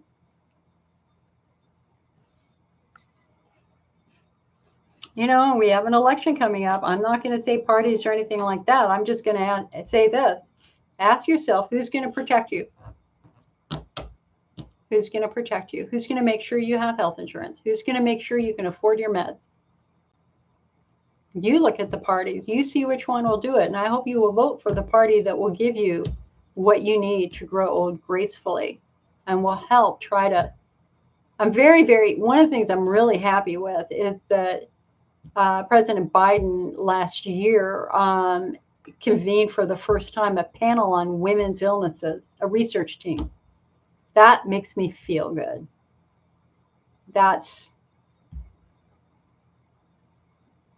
It's our obligation to make it better for the next generation.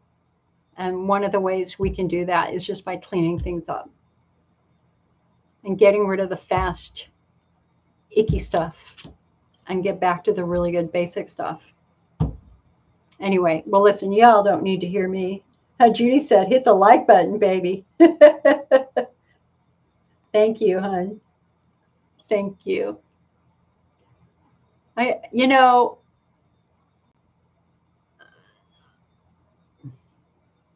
could say more. I won't. Listen, I love you all very, very much. I want to thank you so much for helping me as I went through literally the scariest, most painful moment of my life. And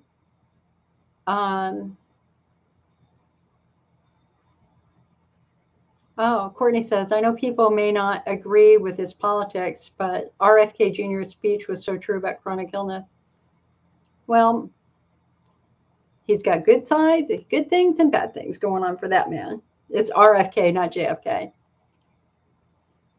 I'm old enough to remember when both Kennedys were assassinated, I am sorry to say. Anyway, okay, listen, I think we're done for the day. Here's your homework. For 15 minutes a day, I need you to read something about IC, improve your knowledge level, or at least watch a video of our masterclass. For 15 minutes a day, I need you to do something for your bladder, like make an IC-friendly meal. For 15 minutes a day, I need you to do something for your pelvic floor. I'm not asking you to do 2 hours. I'm 15 minutes, get on the freaking floor and do a few simple exercises, or go get your wand and work with your wand. And for an hour a day, I want you to laugh, because laughter is truly the best medicine. That when you're laughing, you're producing endorphins. When you're laughing, you're getting yourself out of fight or flight. And so I want you to do things that bring you joy. Get outside, watch the birds. Like there's a big tree over here that has a giant nest in it. There's a giant nest in it right now, and I think it's a hawk nest. Nature heals. So get out in nature and get out in the sunshine. For this fall, I do believe that I'm going to come back and start doing night meetings on Facebook. Thursday nights. Maybe Wednesday or Thursday or Friday night. I think you're going to see me coming back for drop-in support group meeting when I can. Otherwise, I will see you on Sunday. Next Sunday, I think, is Labor Day. So, but I'll be here. I'm hoping will be here. So, all right, you guys, be well. Thank you so much for hanging out with me. You make me feel good. I haven't felt good for a while, so I appreciate that very, very much. Y'all have a good day, and we'll see you on the other side. We'll see you next week, or if I do a drop-in. Talk to you later. And call me. Feel free to call. All right. Bye. Bye, YouTube. See you later. All right, Facebook.